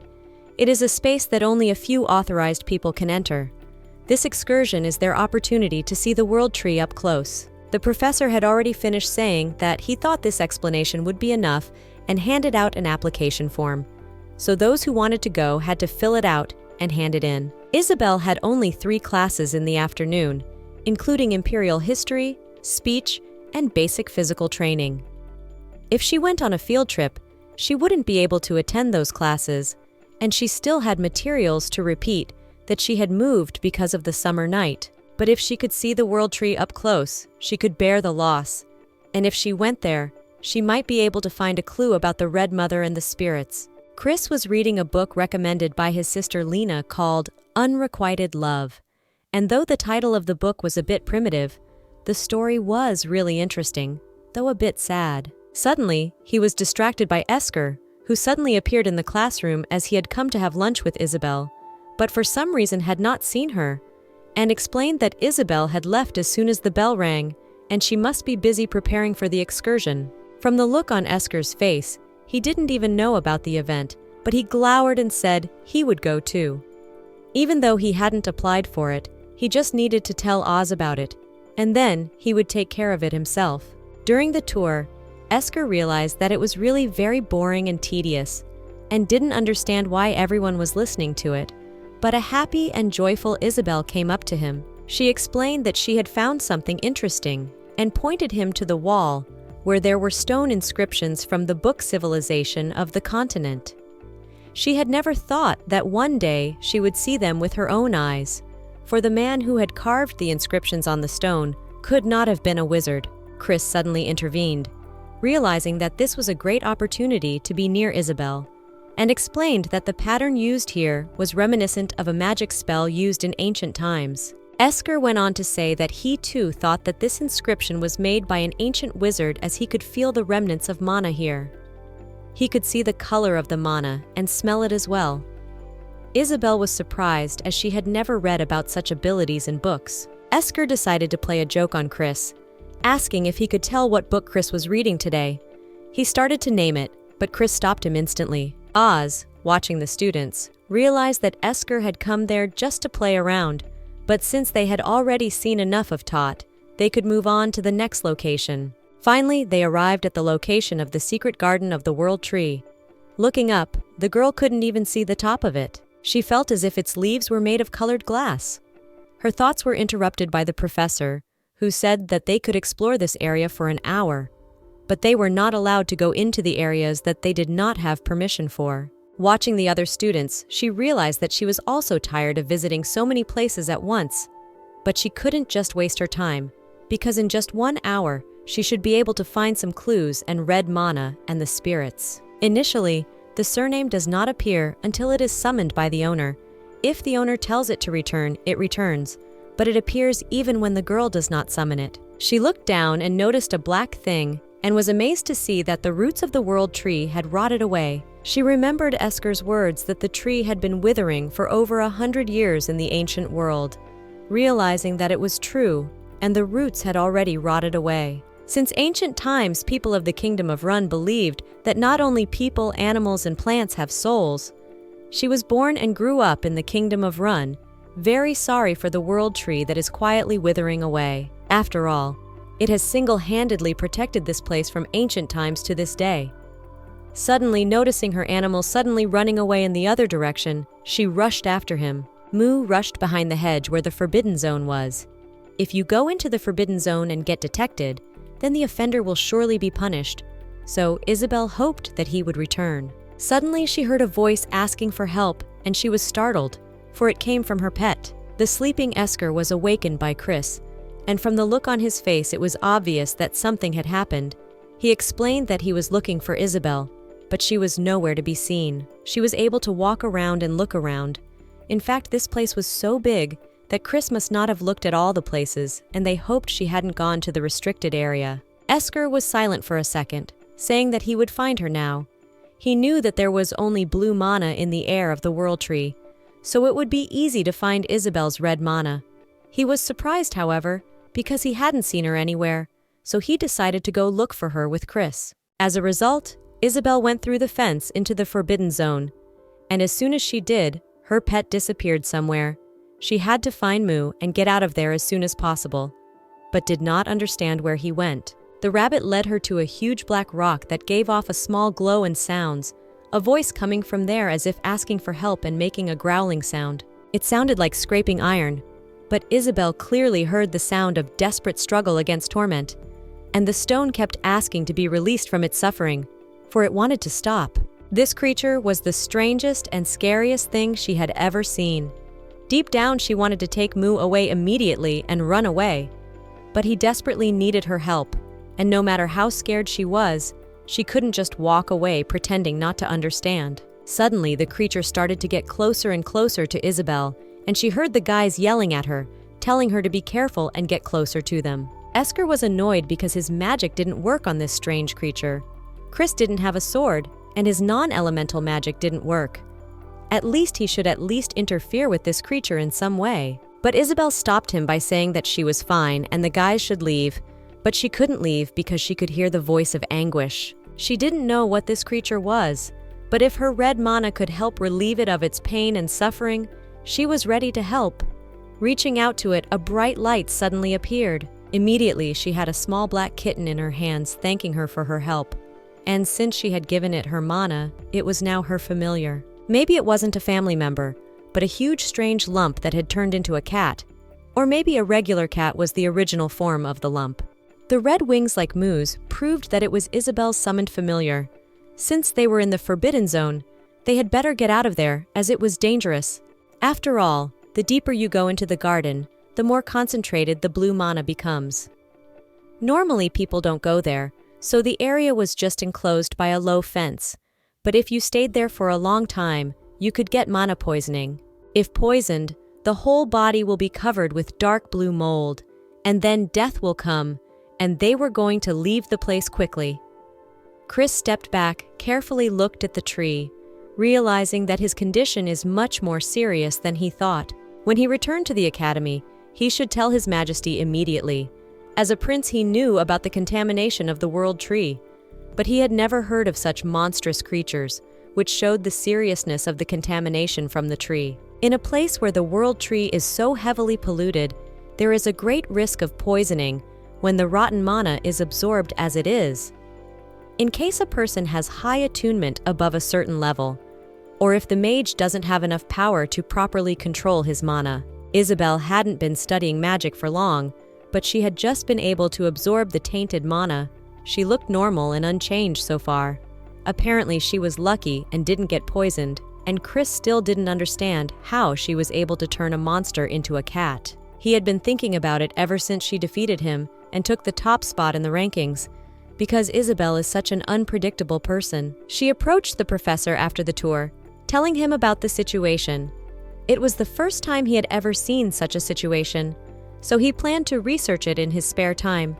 Although based on her words, she hadn't summoned a familiar. If he was summoned from the bottom of the tree, in other words, from the place where the concentration of mana is the highest, then this surname is definitely special.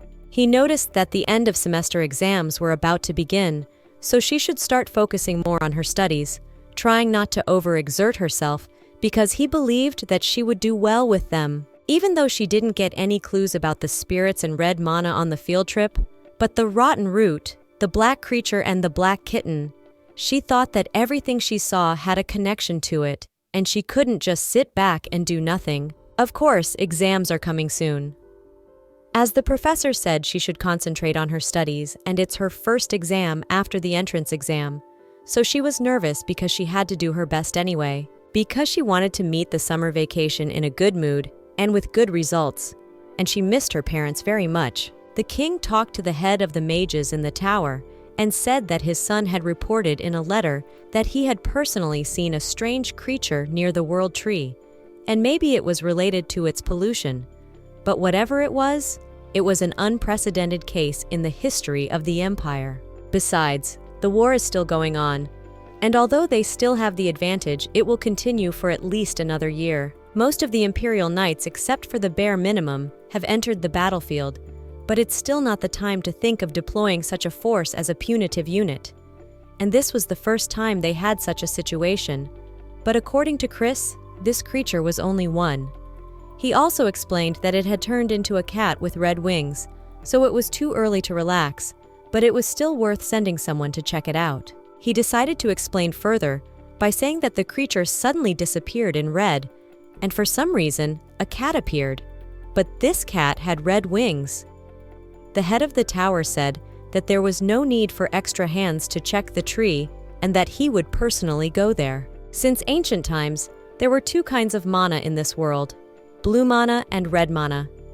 Blue mana was the energy created by the world tree. Red mana, as well as water, fire, air, and earth, was spirit energy coming directly from Mother Nature. However, it is said that now that almost all spirits are extinct and red mana is impossible to find. In that case, why does Isabel, who was born in the Kingdom of Run, which has nothing to do not only with spirits but also with magic, possess red mana? Joy met Esker in the library with Isabel and was surprised to see them studying together. As the exam approached, Esker often asked questions about the subject, and they spent a lot of time studying in the library, even saying that if she and Isabel were to be together again in second grade, they should sit next to each other. The Kavala Academy system of class assignment is based on the students' grades. The students with the highest grades are assigned to Class A, then they are assigned to Class B and C, followed by the last Class D. It was rare, but she had heard that there were kids who went straight from D to A.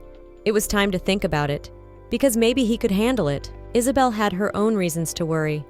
She was worried that she was lucky to get the first place in the entrance exam and didn't know if she could do it this time, but she tried not to allow herself to think about it. If she was so worried, then she needed to do more studying to prevent the trouble that might happen in order to protect her father and older brother, who always cherished her so much. She told him about her kitten who slept in her room, because unlike Mu, he hadn't been summoned, and that was probably because he wasn't under contract yet, and she hadn't given him a name yet. She decided to call him Rune in honor of her country. They were sure he would like that name. It was beautiful. When she came into the room, she gave the name to her pet and said that because she was studying for the exam, she couldn't play with them at all, but promised that after the exam was over, when the summer vacation came, she would play with them every day. Suddenly, her pets began to sing, a melody that warms the heart. Perhaps this way they were trying to support her, which the girl was very happy about.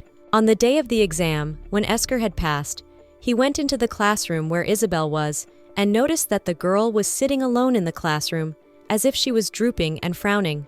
The peculiarity of the academy is that the grades for the exams are made with the help of a magic tool, so the results can be seen almost immediately. The girl passed everything on the highest score except for applied magic. Esker had the exact opposite of her results. He had passed applied magic with the highest score. Isabella was worried that she wouldn't be able to stay top of the class if all her grades weren't at the top. Esker, on the other hand, realized that he didn't need to turn in his applied magic assignment. After all, if he hadn't turned it in, she would have gotten the highest grade since he didn't need good grades. The boy said that he would give her the highest grade in applied magic from now on, but the girl just got up without a word and said that she needed to pack up her room and get ready for the graduation ceremony because she was planning to go to the Kingdom of Runes for the vacation. Kavalia Academic Summer Vacation will last for 2 months, during which no assignments will be given and they could have a good rest. Most of the students would spend their time at home, while the elite students would go to their villas. Isabel was excited to finally meet her family. Even though she had been waiting for this moment for so long, she felt nothing. She thought about Esker too often. Confusion had happened yesterday. Perhaps she had misunderstood, and he had meant nothing wrong, but she was angry with him. She remembered suggesting that Esker stop by her Rune Kingdom since she had mentioned him in a letter to her parents, since she had told them about her new friends and they would like to meet him. Though the grades were important to her, but Eskarou was much more precious, and they wouldn't be able to meet in the Rune Kingdom anyway. She was pulled from her thoughts by Chris entering the room, explaining everything by saying that he was very happy that vacation had started and had left his books in his room. But really, when he saw Isabel, he just couldn't pass by and was worried that he might have distracted her. He asked her where she planned to spend the summer. The summer vacation was 2 months long, and he thought she had everything planned. But she said she would go to her parents. Chris thought that she was upset about something. But if he asked her something else, she would feel something wrong, and said that it was their first vacation because he hoped that she would have fun. The long-awaited summer vacation began, and after a while, Isabel was finally in her kingdom, where she couldn't wait to see her brother. She was in the lands of Zerath, the ruling city of Sputnik, and the training center of the knights. The future knights and her brother must be wearing the same uniform, for the letter said he was a member of the Red Beak Camp, and she wanted to see him soon. Isabella asked him if he knew where the Red Beak Camp was, and he explained that she had to go up the hill next to the red oak tree, and if she needed anything else, she could call him. The reputation of the Cavalia Academy is quite impressive in these lands. It's all about status.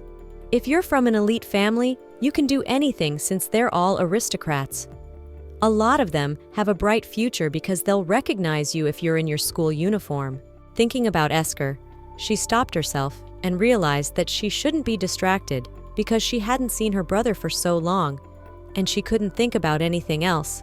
So she decided to go to the Red Beak Camp, where her brother was studying. When she entered the camp and looked around, she noticed that it was noisy, and probably something had happened because everyone looked very serious. A girl came up to her and asked her what she had come for, and when she heard that she had come for a visit, she said that it was impossible and that it would be better for her to come tomorrow. She explained that the captain of their camp had fainted and a state of emergency had been declared in the camp.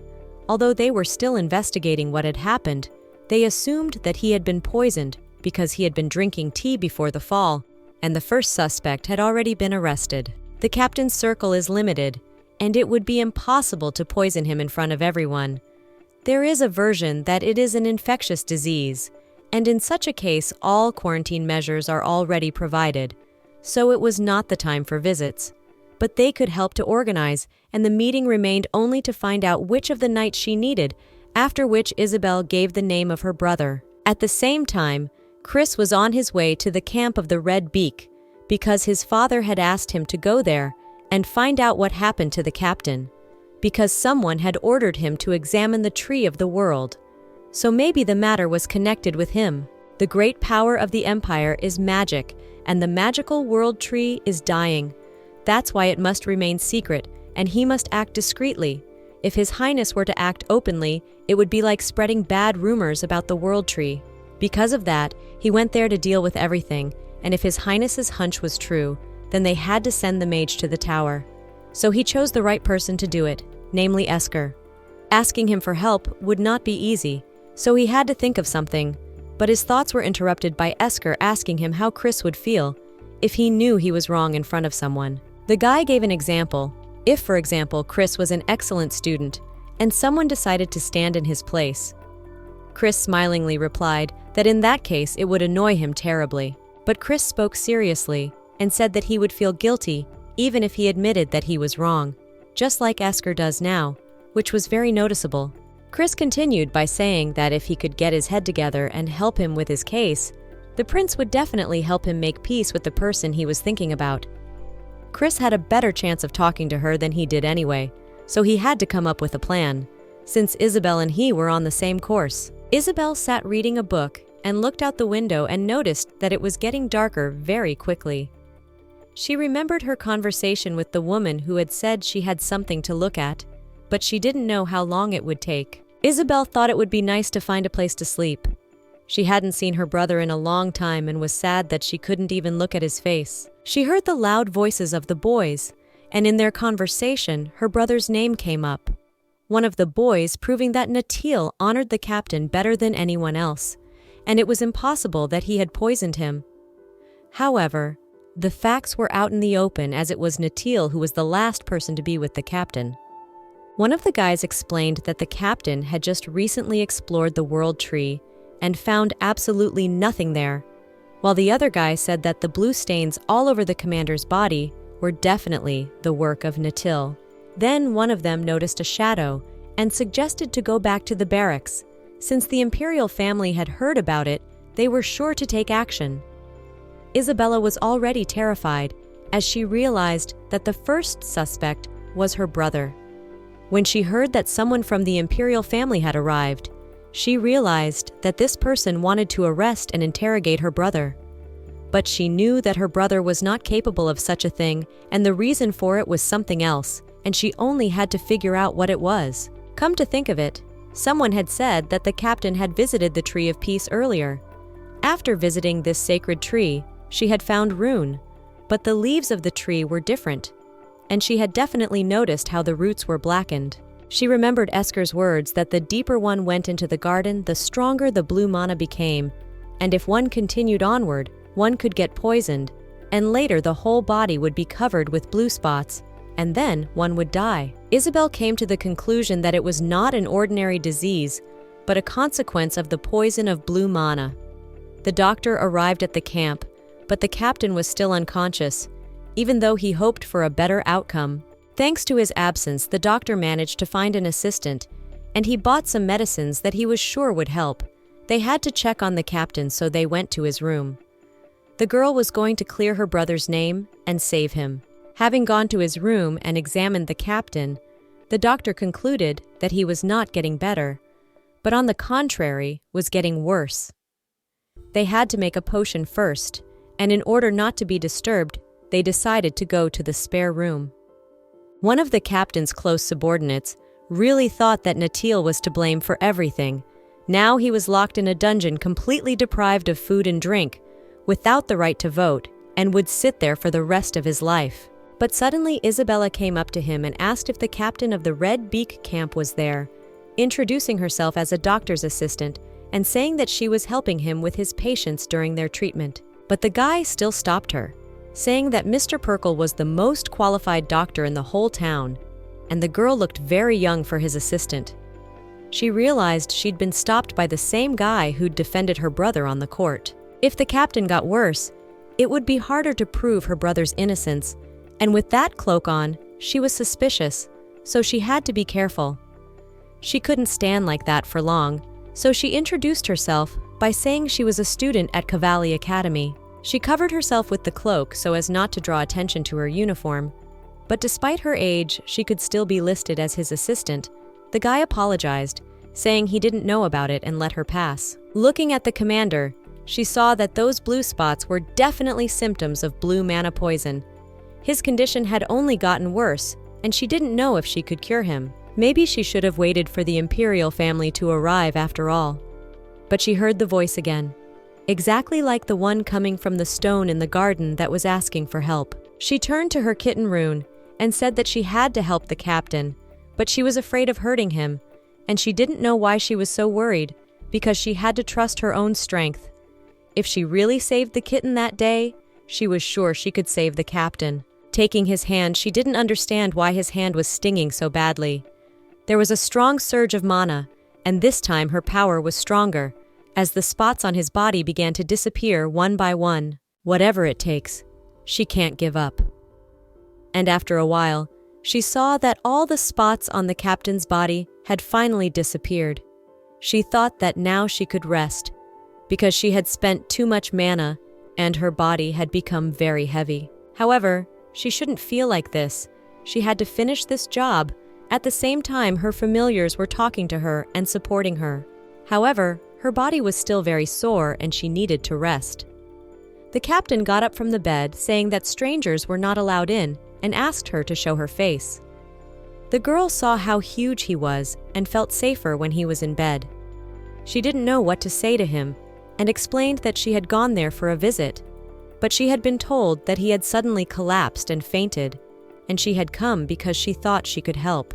The captain didn't even know that he had been unconscious for several days, and explained that the Empire was in a difficult situation, and suddenly a stranger burst into the captain's barracks and told him that he was unconscious, which looked very suspicious. Isabella thought it might be better to pretend to be the doctor's assistant, But the mana poison would cause the doctor to question her, and she might seem suspicious, so she wondered how she could gain his trust. The captain bowed and said that he was very grateful for the girl's help, but he didn't understand why she was helping him, because the fact that he was standing on his feet was only because of her help, and he was also aware of the students of the academy. Suddenly, Isabel started to lose consciousness and was picked up by Esker, who appeared out of nowhere. Her mind flashed back to when she was a child and spent time with her brother. He told her that on hot days when he was as young as she was, her mother would hold a fan up to her face and wave it around. Now the girl was asleep, but even in her sleep she missed her mother's warm breath and her caress, which she still missed. By her bedside sat a frightened Esker, who was afraid for her, and the girl was still mumbling in her sleep. After visiting the Tree of Peace by the Emperor's decree, the captain's strength was exhausted. His body was breaking, and his thirst was growing. As time went by, it became harder to breathe, as if a fire was burning in his throat. And no matter how much water he drank, his thirst did not pass. One of the knights, recognizing his condition, offered him tea, telling him that it would help. He drank it, and from that moment he didn't remember anything else. But he remembered one moment, but I'm not sure it wasn't a dream. Since that story with the girl was quite interesting, any detail could bring clues. After he lost consciousness and was enveloped in darkness, the captain was thirsty even in his sleep, so he started to look for something to drink. While he was looking, he saw a bright red light ahead of him, and the closer the man came to it, the thirst became weaker. And as soon as he touched the red color, he woke up and saw a girl near him. After a while, her brother Natil was finally released from the cellar, and Isabel finally met him, worrying if he was all right. The captain was aware of his arrest, and he was truly sorry, as he had been held there for 3 days, and he told him to forget about training and spend time with his sister. It was his duty to free the soldier who was unjustly locked up in the dungeon for 3 days, because her brother is braver than any knight here. Therefore, he should be rewarded. Based on what the captain said about seeing a bright snowlight in his dream, it meant that Isabel had saved the captain. Even though only trained magicians could do that, they both saw that Isabel had already cleansed the polluted mana once before. Moreover, Isabel was not aware of her own power, and it had something to do with this event. Esker couldn't make sense of what had happened, because Isabel was avoiding him on purpose, which irritated him to no end. At the same time, Natil was giving Isabel a tour of the barracks he lived in, and despite his words, she didn't feel relieved. Because he had chosen those places over a cozy home, and those training sessions required hard work, maybe she was getting herself worked up, but she didn't think he liked it there. So very concerned, she asked if he was really comfortable here and why he didn't stay in the imperial castle, because even if you are from vassal countries or royalty, there is always an opportunity to devote yourself to serving in the noble knight squad. The guy smiled and said that he did not regret coming, because unlike other countries, there was better training there. Regardless of his status and position, he could develop freely. This private barracks was obtained 2 months after his arrival at the camp, so Isabel did not have to worry.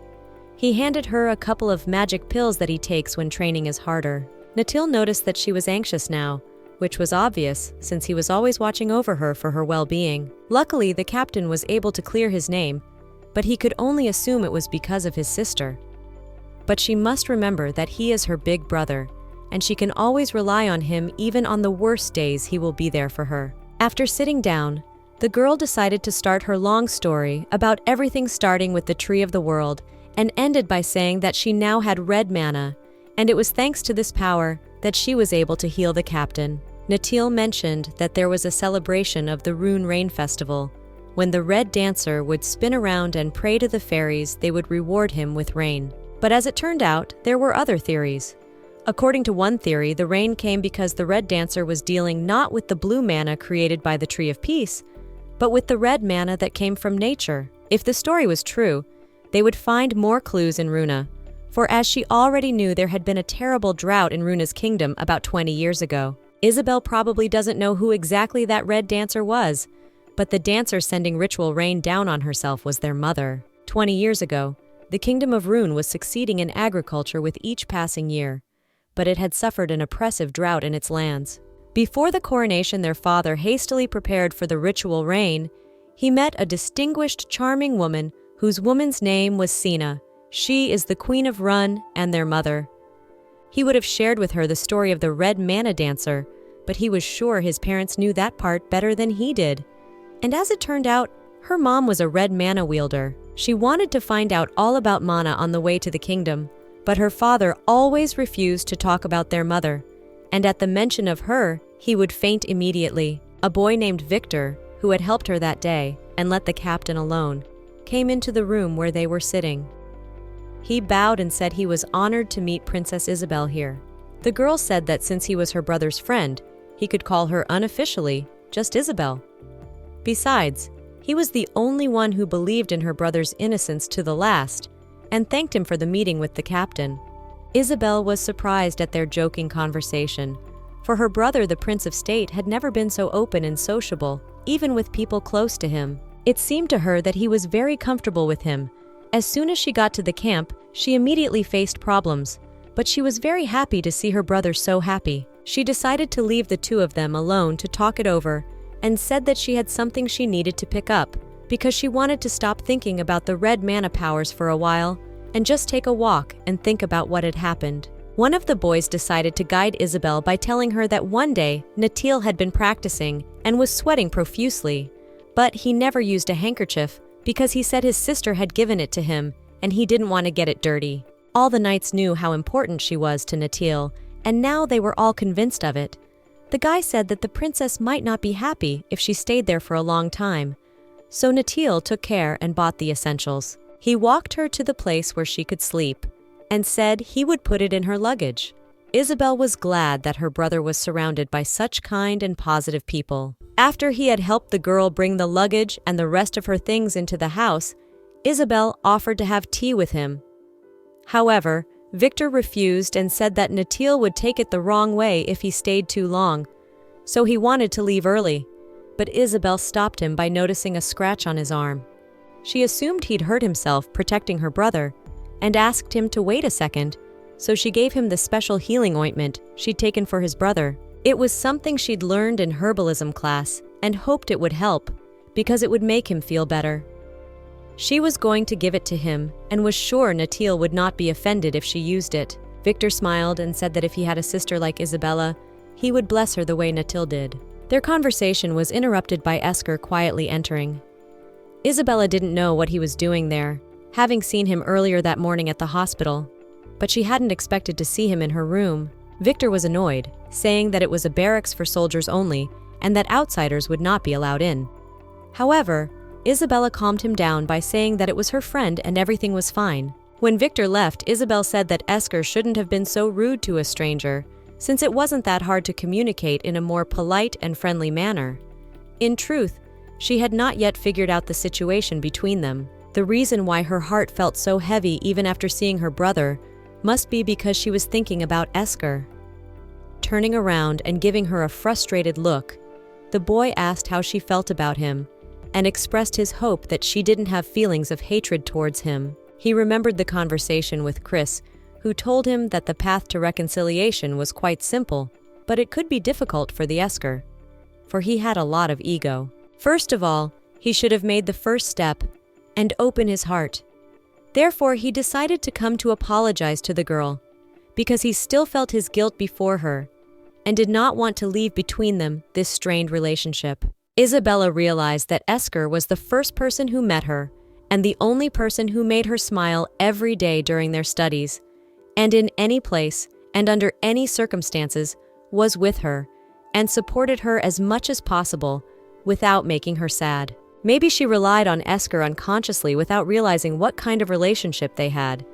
It was just her perception of the full picture, and it was likely that she didn't realize how Esker really felt about her.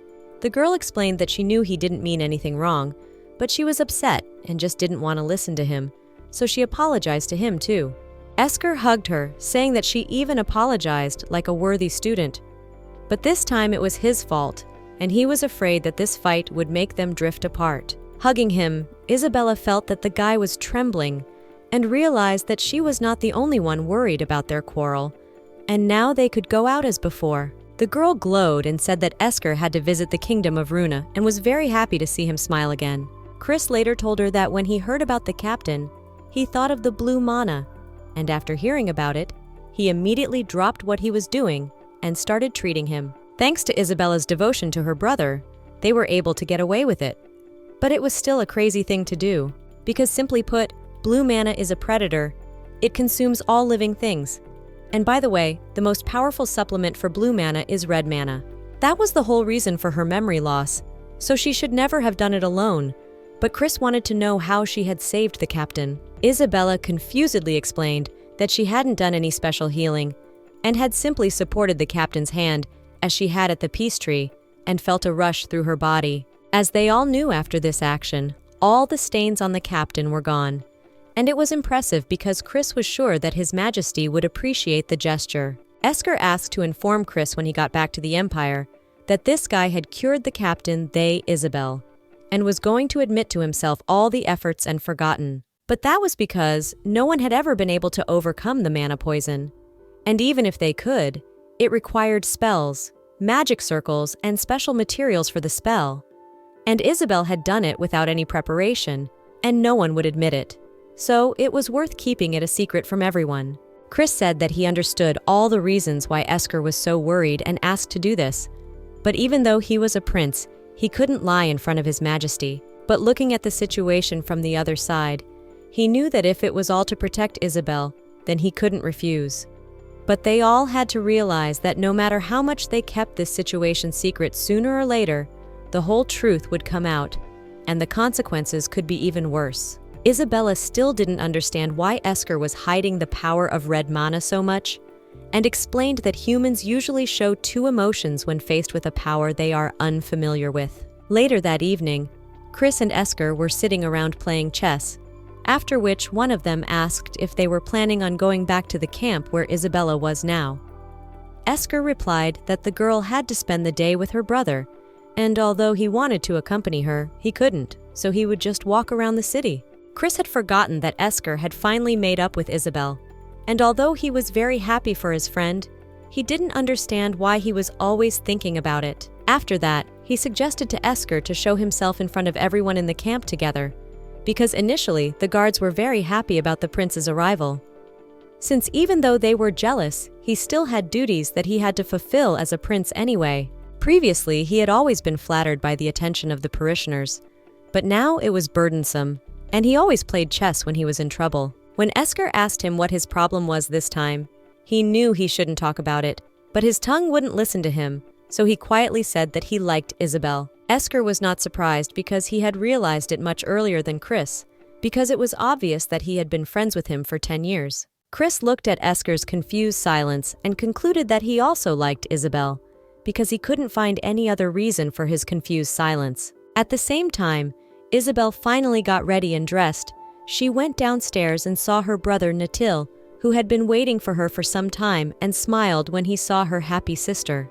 The boy offered to start with a snack, saying that salmon steak was delicious here, so he asked her to try it, or order it from a good place in the neighborhood.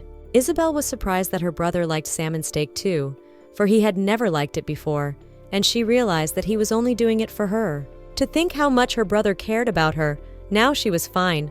But she got upset every time she realized what would happen in 2 years. In 2 years, her brother would die on the battlefield, and the words that made her uneasy still ring in her ears, because back in her past life, the Count had spread rumors of her brother's death on the battlefield. After all this time, she still couldn't forget his contemptuous gaze and his devious and terrifying intentions. She hadn't seen it with her own eyes, but it was possible that her brother's death might be true, and she was at a loss to know how to prevent it or what she could do to help. She was taken out of her thoughts by her brother's voice, for they had already arrived at the place where he had ordered 2 salmon steaks and a salad with pork and soup. But he was disappointed to be told that the supply of salmon for the day was over. The guy was at a loss to realize that this was a big enough problem, because now he had no options to surprise Isabella, and he realized that he had to come up with something fast. Isabella realized that the circumstances were obviously better when she was countess, but nothing had changed since her brother had become a guard in the warring empire, and if that was fate, then her brother's future might still be the same as it had been then. When Natil came up to her, he suggested she choose something else, for there were many more appetizing and good dishes on the menu to try. Isabel sank back and didn't understand why he was apologizing. It was just the food she liked, and it didn't matter that it wasn't available. She realized he was there for her and didn't even know what her brother liked to eat. So after looking over the menu, she chose a few dishes on top of what he had ordered earlier. But she was still thinking about the fact that she only had 2 years left, and she didn't know if he really liked it there as much as she didn't know if she could really protect her brother. Natil, on the other hand, said that he wasn't sure if he liked it or not, until now. In addition, he was living in a private barracks where he absolutely trusted the captain. It was a bit noisy, but he managed to make some honest and close friends who were always there for him when he was in trouble. And although he missed home, it was pretty good there too. While in the camp, he learned a lot of new information for himself, but in his head there was always one thought that bothered him the most. And that thought was fear and anxiety about his sister. Even though Isabel had had a hard time abroad with exams, adapting to a new environment and new people, she was still worrying and thinking about her brother in spite of her difficulties. Closing his eyes, he remembered that Isabella had always been like that. His favorite little sister, a goody-goody who cared for everyone around her, but not herself. As a member of the royal family, it was important to keep a certain standard of living and bar. He and his father thought and worried about Isabella, because she was the owner of a sensitive heart that empathized with absolutely everything, which was her undeniable gift. Natil asked how she was doing at the academy, and he was sure that a bright, sunny girl like his sister had already made a lot of friends.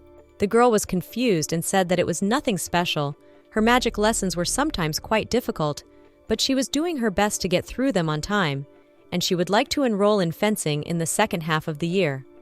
She told her brother about her theoretical knowledge class, which was personally very entertaining to her, and she thought that studying it could help her even for self-defense. Natil sat looking intently at his sister, realizing how beautiful and kind she was, and knowing that if people really opened their eyes, they would be completely enchanted by Isabel and not know what was wrong with them that they didn't notice it. The boy was worried about one more thing, so he decided to ask one more question. If there was a man who talked to her a lot, followed her around wherever she went, and always looked in her direction. Isabella smiled embarrassedly and said that if that was what he meant, then she had a close friend in her life, and her brother was confused but not surprised, because he assumed that was the case. She did not want to continue the conversation, for they had just brought the dishes, and it was worth eating them while they were hot and still tasty enough to ask her brother for more information about himself. Isabella explained that she was surprised by this guy, because on the first day of school, he was the first one who came to meet her and helped her with assignments and practice, and was a very strong mage. He really taught her a lot of things and gave her a lot of information, and although recently there was a little misunderstanding between them, but fortunately they solved the issue, and now in their relationship everything was fine. Natil realized from her tone and the dreamy expression on her face that the girl cared for him very much. But he still thought that things were happening too fast, as he was not ready to marry his sister to the first man he met. He excitedly assumed it was one of the 2 guys who came to the Red Beak. Judging from the fact that vacation had started, he concluded that those 2 guys were from the same academy with her. Esker was sitting at one of the neighboring tables, wrapped in a cloak and wearing a hood. He had also been told that the salmon was out, and the guy said that in that case, he wanted the red-haired girl at the next table, pointing at Isabel. But he didn't see why he had to sit and hide. Chris asked the captain to keep their secret about Isabel strictly between them. The captain had no problem agreeing, telling him not to worry because he would keep quiet, saying it was time for them to hit the road. They planned to patrol the main area first, and then they would walk through the newly built forts and trenches, for the captain had taken care of all the construction work. Chris hadn't been sleeping well at night, so he was tired and felt he really needed to lie down. If he couldn't get any rest, he wanted to meet Isabel, who was probably out on the street. The captain had mentioned the market on the Isle of Zaratha, for there was as fertile a land there as here, and the prince must surely like it. In addition, they were recruiting vigilantes and controlling them in the camp, so His Highness could move about the town as well as the camp. And if he wished, he could demand a carriage at once. Chris, however, refused, saying that he did not need one, for if he wished he would be better off on foot. The captain was at a loss, for he supposed that the prince cared for them. Although Chris refused the carriage, after a while he rode in it, hoping that he might see Isabella with her boyfriend. It was quite hard for him to understand Esquire, because their communication was raised solely because of his interest in the girl, because he immediately understood everything. He didn't know whether it was friendship, love, or curiosity, but it didn't matter, because it was clear that Esther was interested in Isabella. But that night he asked the question directly, for he wanted to comfort himself. And when he asked if he liked Isabella, he hoped to the last that Esquire would say no. But to his great regret that night, he did not hear from the boy the answer he had so much expected. Isabella and her brother went to a small market where they also sold a lot of jewelry and ornaments. The boy showed her a small bow that he thought looked unusual. One by one, he offered her different jewelry, but any ring could interfere with the girl's writing, and he decided to give her a necklace in the form of a crescent moon as a keepsake. Isabella confusedly refused, saying that it was not worth it, because in her uniform she would not be able to see the gift and the necklace. She realized that her brother was just learning to be a knight, and his savings must be very small, so it was not worth it to spend them, thus burdening her brother with such unnecessary expenses. She told him that the writing utensils should always be useful to her, and even if it was a necklace of pure gold, it was very expensive. However, her brother sighed heavily and said that he could easily afford the necklace. It was obvious that now he was not in the status of a prince, but that did not mean that he could not afford to buy a gift for his own sister, because he told her to collect it for herself, because he wanted to please her terribly much. Isabel was upset at the look on his face as she realized that she had upset him with her words, for if she lived another life, her brother would probably be the same. She said she had found something remarkable and pointed to a small and extremely inconspicuous hairband, which Natil immediately paid for and got a discount for his sister. Confused looking at the thing, he didn't understand whether it was really what she wanted, for it was much cheaper than a dusty book, and also very dark and without any brand. Isabel explained that that was why she had taken it, because it would look great under her uniform, as she was afraid that her mother's jewelry would be lost. And it was quite burdensome, because they are bright and very stand out and catch the eye. So she had been thinking for a long time that she would like to get something more comfortable to wear, something like this rubber band that she would now always wear. Her brother complimented her, saying that it looked very beautiful on her, and promised that he would teach her martial arts in the future. After they walked through the market and made a few purchases, they decided to head to a small bookstore that was a little farther away. Esquire followed them, and as he approached the vendor, he picked up a small piece of jewelry, a pendant, asking for a black ribbon to wrap around it, while remembering their conversation with Chris. Unlike Chris, he was annoyed with people, so he always kept his distance from them, because he thought that there was no place in this world for the son of the great magician anyway. But he still didn't understand why Isabel was the only one who didn't keep her distance. There were many moments when the girl asked him not to be so impertinent with the first meetings, even if his status allowed it. Esquire didn't care what anyone thought of him, but Isabel said he shouldn't have done it anyway, because she would have been offended if someone had acted the same way to her, and it was insulting. She was worried about how he was acting. He was her best friend, and when talking to Chris, he never gave him the straight truth and walked away not understanding why absolutely everyone was asking what he was thinking. Walking down the street, he suddenly came across Isabel's rabbit lying on the ground, telling him to hurry home, or the girl would be worried, and remembering Isabel's words that she saw Esquire in the rabbit's eyes, and even named her pet after Esquire. He realized that the girl was a real miracle, and she could not in principle not like him. After a few days, Isabel decided to leave. During her stay in the camp, she had no inconvenience at all, for her elder brother had taken very good care of her and provided her with everything she needed. And the captain had given her his best carriage, so she should be lucky on the way back. But she was still worried about her brother, for he had not rested properly, though he had survived only because of her. He was sad that she was leaving, but the empire was still in a state of war, for they were in conflict with a principality in the southern mountains. Nothing had changed from her past life, because after 2 years, the great empire was fighting with the Khan Principality and Royal Jerim, which led to a position of absolute power not surpassed by anyone. The girl was still worried about what was happening in the empire and was not sure if it was safe enough. She couldn't be calm because she had lost her only brother in the war. She looked at her brother and reassured him, but asked him to promise that he would be careful, because she couldn't afford to lose her brother in her second life, and she had to keep her promise. Saying goodbye to his sister, he hugged her, and smiling sincerely asked her to send his regards to their parents. At the same time, Professor Oz was walking near the magic tower, because even though it was vacation time, he had to work because he had a lot of things to do in the magic tower. Someone had heard that a young wizard had come to visit, but he must have gone to the eastern forest, for today was the day. Esker walked quietly and dejectedly to the small monument, saying hello to his own mother. He asked her not to be mad at him for coming in so late, as a lot of interesting things had happened to him, and promised that today wouldn't be as boring as last time. Smiling, he shared with her that he had met a student who was very nice, polite, and beautiful. Her name was Isabel. She was also very smart and was able to surpass Chris. She was now the top student at the academy. They even had moments when she was so busy studying that she forgot about him, although he was a little offended but liked to watch it. He smiled dreamily and said that when she read with her head down, her eyelashes were very long and beautiful, and just looking at her made him feel insanely happy. But to his great regret, he wasn't the only one who liked her, because Chris had feelings for her too.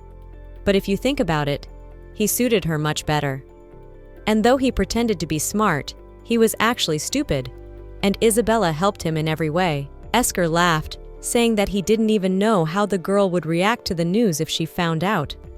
After all, the prince was a quiet guy, but that still didn't change the fact that he was a very cool and funny guy. He decided to hold him in his desires, because he realized that he didn't have a chance anyway since he was leaving soon, but he was still willing to do everything in his power just for the sake of his friends. Now he had a very strong desire to return to the academy quickly, but he couldn't do it because he needed to learn more about mana, and it was worth a visit to the magic tower. 10 years ago, when Lady Diana was gone, the young wizard had erected a monument in honor of his mother, and since then he had visited and talked to her every year. Esker went into the magic tower to meet his father, but explained that he had not come there just to see him, but had very important business to attend to. His father had heard about the Garden of the Tree of Peace and asked if Esker had been there, but he was upset because on such a day, he didn't even remember the date of his mother's death. Esker assumed that the professor had told him about the ancient tree of the world,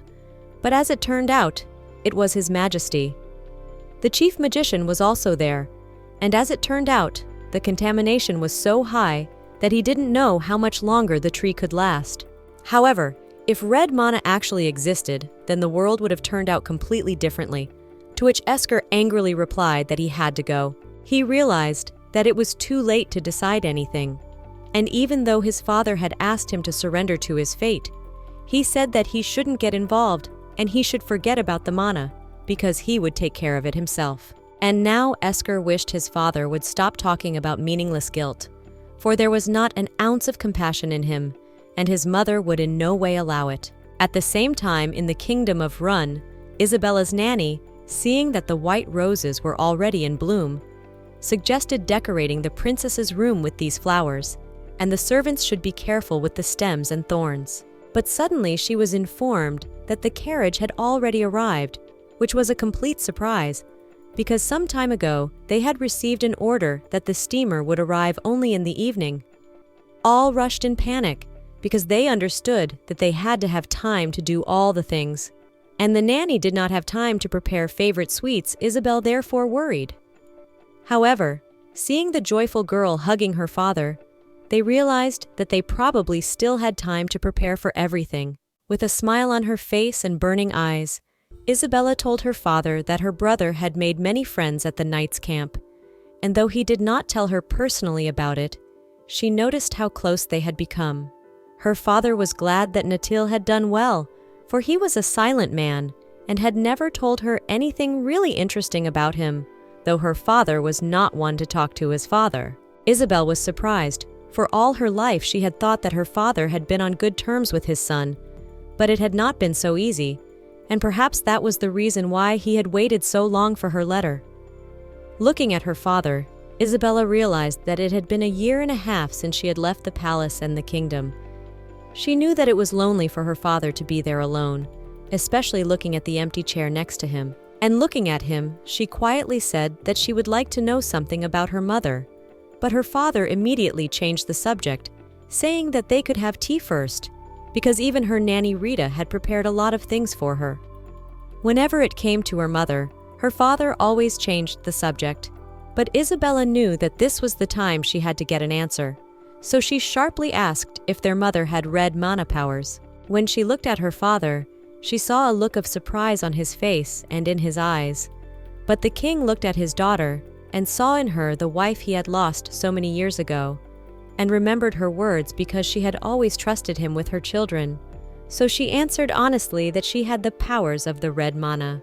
Arriving at the palace, Chris was met by his sister Lena, who asked joyfully if Esker had arrived yet, but as it turned out, the guy was in the magic tower. The girl was upset, not understanding what he was doing there, because according to her information, he went with her brother to the lands of Zareth, but Chris denied it, saying that it was not true. He explained that Esker was busy with important things in the tower, and said he'd be back at the palace before the end of the vacation. Lena was upset because Esker would come only once before the end of the vacation. Chris remembered that Lena had to have an etiquette lesson now, because she had come there on purpose. The girl smiled and said that she had missed it when she heard that Chris had come, but he was puzzled. He didn't understand what she had missed, because the girl had to enter the Cavalli Academy soon, and he doubted whether she would be able to pass the entrance exam. He was worried about the chances of her getting in, but he was distracted from his thoughts by his sister, who noticed that he was wearing a precious necklace. Lena was sure that her brother didn't believe in the supernatural, so she smiled and asked who was in her brother's heart. Chris, however, played dumb and said he didn't know what he was talking about. He explained that he just wanted to wear the same stone as his little sister because he liked the necklace so much. But Lena didn't believe it and promised that if he shared this information with her, she would keep it a secret and no one would know about it. Carissa said that it was time for him to go. The king had been waiting for him for a long time. Turning around, he took a few steps, but immediately stopped, realizing that he wanted to ask something. Turning to his sister, he asked her what she would do if she fell in love with an already busy man. The girl, for a few minutes thinking, brightened up and said that she would definitely do anything for the sake of her love. Sitting in his study with the king, he told him all that had happened and remembered his conversation with Esker, who had said that on his return to the kingdom, Chris should tell His Majesty that it was not Isabel who had saved the captain, but he. So Chris thanked His Majesty for his wise judgment and said that Esker, who had been with them, had healed the tree, for it was exactly the information and turn of events that the king had hoped for. But nothing had changed. He was still worried, for despite all the measures and actions he had taken, the tree was rotting every day. Even if it was not visible to anyone on the outside, he was sure that the roots had already started the process of complete decomposition. He assumed that it would decay within a month. Flipping through the documents, he explained that as far as the peace tree was concerned, he was told that it was becoming less and less fruitful by the day. This was very dangerous as it was the most important source of life in the empire, and if it withered, so would absolutely all their magic, in which case their army would be weakened and they would be unable to wage war.